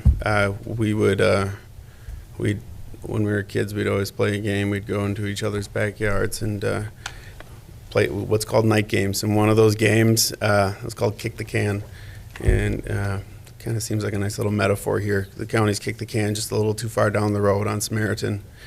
And I'm telling everybody right now that Samaritan isn't something that's going to go away. We need to come up with a solution. Right now, the county has a plan, or not a plan, I'm sorry. They're doing a study. And within that study, we have to wait and analyze the study. And then that's when we're going to come up with that plan down the road. Right now, I believe there's about $5 million in debt on Samaritan. And should we cut that off right away, then that would just go on to the levy. So yes, it's a very difficult scenario that we're in. I hear about mental health being a really big issue in the county, and public safety and mental health. And every time we're going to say that, I'm just going to ask, why are we putting up a barrier to our parks with a park fee if mental health is such a focus that we're on right now? Hey, the one thing in the county that really helps combat mental health in our community, and we're going to put up a barrier for entry into that. I realize we're talking about Samaritan, but if we're going to talk about that, then I'm going to mention it. Thank you. Okay, next question. You can continue right down this road, Adam. Would you continue or eliminate the fees for entrance to county parks? Will you eliminate some of the current county parks? I will not be eliminating any of the current county parks. I believe parks can be one of the greatest assets that a county has and a community has. I will eliminate the fee. Day one, we're not charging people to go into our parks. That's just not what we do. It's great when you can run government like a business. The only issue is that a business, when their widget isn't making any money, they stop making that widget. Well, our government has a certain responsibility to provide certain resources to our citizens, and one of them is our parks. We don't provide, or we don't require a fee to go into those parks. We're only making $100,000, $107,000 on park fees right now. It costs somewhere between $900,000 and $1 million to maintain those parks. It's a drop in the pond, and this is not taking it off the levy. Parks are very important to our community, and we shouldn't be passing the burden on to our municipalities either. We're in this together. If West Bend is investing in their parks and they're working hard at their parks, and Richfield is working hard with their parks, and Slinger and all of them, well, we should be playing in that game too, so that our residents have all of the resources necessary so people keep coming in. We want this to be a desirable place to live, work, and play, and parks are going to play a large role in that. So this is a collaborative effort, and getting rid of all of our parks doesn't show collaboration. It just shows we're trying to pass the buck off to our municipalities. Okay, thank you. Josh? Thank you. At the end of the day, the funding mechanism for local government in the state of Wisconsin is broken. Making decisions and leading is a tough thing. It's difficult to have to set priorities and stick to a budget. The one thing that I thought was interesting about the comments by my opponent was the one thing that combats mental health is parks. On day one, are you going to walk in and tell the social workers that? It's a matter of priorities. We have heard loud and clear. I've knocked myself 1,700 doors across Washington County in the last several months. My team, many of whom are here, have knocked almost 7,000. We continue to hear that people are sick and tired of their property tax bill going up. Governor Walker and the Republican legislature addressed that, and they put caps on the amount we can collect in property taxes. Some of us follow it, some of us don't. In Washington County, it was a matter of what's most important. My opponent says public safety is the most important, but is he going to live by it? I have lived by it. I've modeled the way. We talked about a moment ago what it takes to build a team. Credibility. You sit in front of people who do work in mental health day in and day out and are working with folks who are struggling with mental illness, and you tell them the most important thing is a park system, not the case management work that you're doing? No. Our money's going to go to those programs first. Our money's going to go to law enforcement first. Our money's going to go to a transportation system first. Our money's going to go to senior care first. Thank you, Josh. And then whatever we have left, then we can talk about park system. Thank you. Next question. Josh, you'll be first on this one. If you are elected, what will be the first major issue you plan on addressing? Without a doubt, the first thing that we're going to address is the future of Samaritan. I'm anxious for that study to come. This is a big issue for Washington County, and I want to pull people from Washington County in to help make the decision. I'm going to follow the model that Mayor Sadonico set here at West Bend when he came into office. We're going to establish a task force of the brightest minds in Washington County, and we're going to sit down together. We're going to figure this out. You know, I've had conversations with nursing home administrators in the private sector across Washington County. They know as well as we know that this is a major issue. Medicaid funds at under 50 cents on the dollar. 75 to 85% of our residents at Samaritan are Medicaid patients. What happens if Medicaid, which, by the way, if you read the studies from the CMS, Center of Medicaid and Medicare Services, by 2030 or 2035, we don't even know if that program's going to be able to be funded anymore. We have a social responsibility to these folks. And on day one, we're going to tackle that issue. Just like every other issue that we've tackled in the last 6.5 years, we're going to be very honest with the people of Washington County on what the problems actually are, what solutions are doable, and what we need to do together to love our neighbor and care for those folks. Thank you. Thanks, Josh. Adam? Thanks. Well, I've already said it. Day one, we eliminate the parks fee. I think that's pretty easy, right? Josh mentioned the Wisconsin Institute for Law and Liberty and how there's a lawsuit in Brown County on the sales tax. Well, it's a frivolous lawsuit. And you also mentioned our former mayor, Sedonico. The great thing about working at the city of West Bend is that I got to work under Mayor Sedonico and see what he was able to do. And that sales tax is your money. And as I watched what Mayor Sedonico did for the city of West Bend, he also said, we stand up for what's right and our money. And that was in the form of the dark store legislation. He didn't back down from those that were suing the city of West Bend, the ones that took us to court.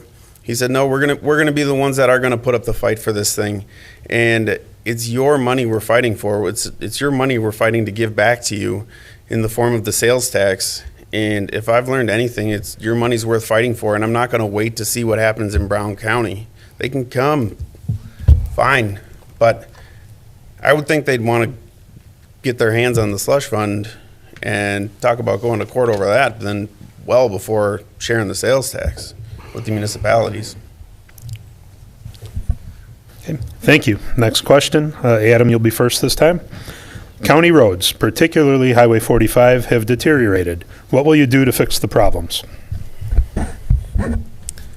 Well, I'll tell you one thing I won't do, and that's try to push off all the roads on our towns. That's one thing that the county's been doing.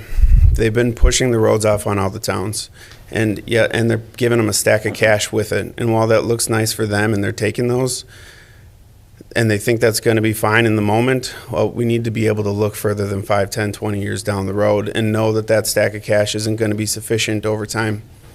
And then they're going to be put in a tough spot. We're going to work together with everyone in fixing up those roads, and we're not going to push it off on somebody else. It's going to be our responsibility. Okay, Josh.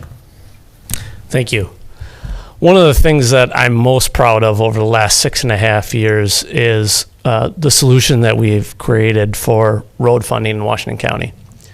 State highways are managed by the state. Interstates are managed at the federal level through the state. The county maintains all the state highways and plows the state highways and interstates, but we're not responsible for maintaining them in terms of resurfacing and reconstruction. But the county highways we are. While local governments across the state of Wisconsin are complaining about not having enough revenue, and if you remember the commercials back in 2018 about Scott holes, whining about not being able to fund them, we in Washington County decided we were going to do something about it because we heard the same thing. And so we built a plan, and I give credit first and foremost to Scott Schmidt and Josh Glass, who did the majority of the work. We inventoried every single road across Washington County. And then we identified from now until 2050, how much money would it take to do every type of maintenance and repair possible to fix those roads. And then we funded it 100% without raising taxes. The slush fund my opponent talks about funds those roads 100%. And we borrowed. Borrowing is not a bad thing when you're reconstructing a road. We don't borrow for maintenance like some places, but to reconstruct, we did. And we borrowed without raising taxes. Again and again, we modeled the way on how to run conservative government and still do the small stuff well. One of the things I would like to do as your county executive is take that model and work with local governments across Washington County to replicate it over and over again. Not a giveaway. Thanks, Josh. But a work together. Thank you.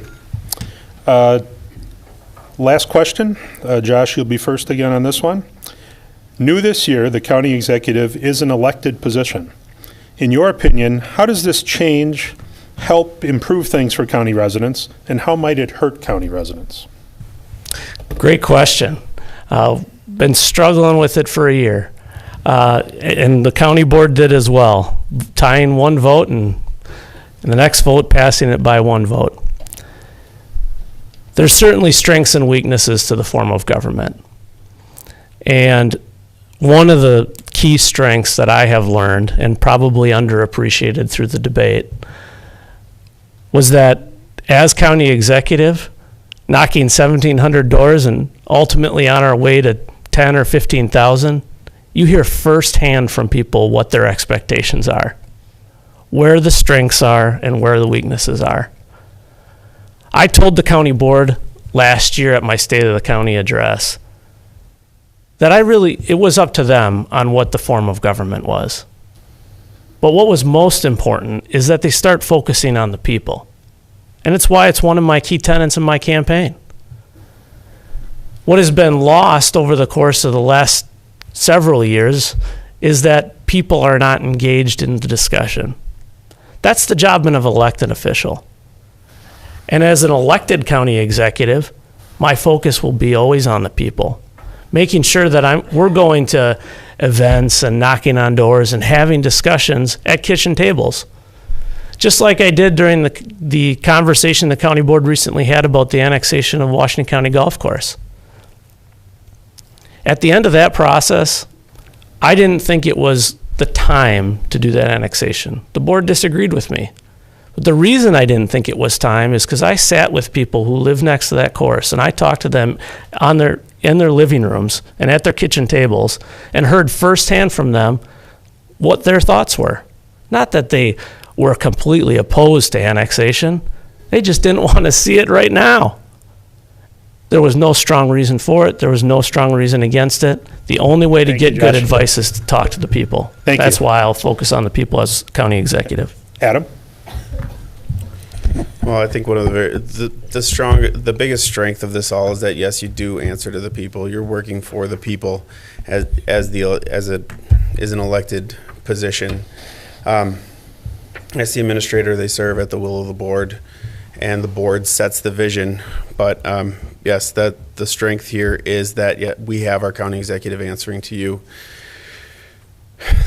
My opponent just talked about the job of an elected official. And yes, the job of an elected official is to ask what the people want. Recently, the Kewaskum Village Board, they were going to ask the people, do you want to share the sales tax? It was an advisory referendum. They weren't going, it is non-binding, but they were just going to ask them, do you want to share the sales tax? And you had county supervisors showing up to that meeting and getting them to stop that vote or getting them to stop that discussion. They took the discussion offline, they brought it back, and they scared the village board into not even taking that up as a subject or not voting to bring that up. As an elected official, you have a responsibility to listen to the people, and we shouldn't be stifling the people's voice by scaring off other village boards and city councils, saying, no, we don't care what your people have to say. We do care what your people have to say. They're the most important voice, and that's the role of an elected official. Okay, thank you. At this point, we're ready for our closing remarks, and Adam, you'll be first. Well, we're in a really unique position. Yes, we're gonna make history, right? We're gonna elect our first county executive. It's not lost on me that we're sitting up here and how special this moment really is. When you go to the polls April 7th, you'll see me at the top of the ballot, and it's going to say Adam J. Gitter. That J, it stands for Joseph. That's my father's name.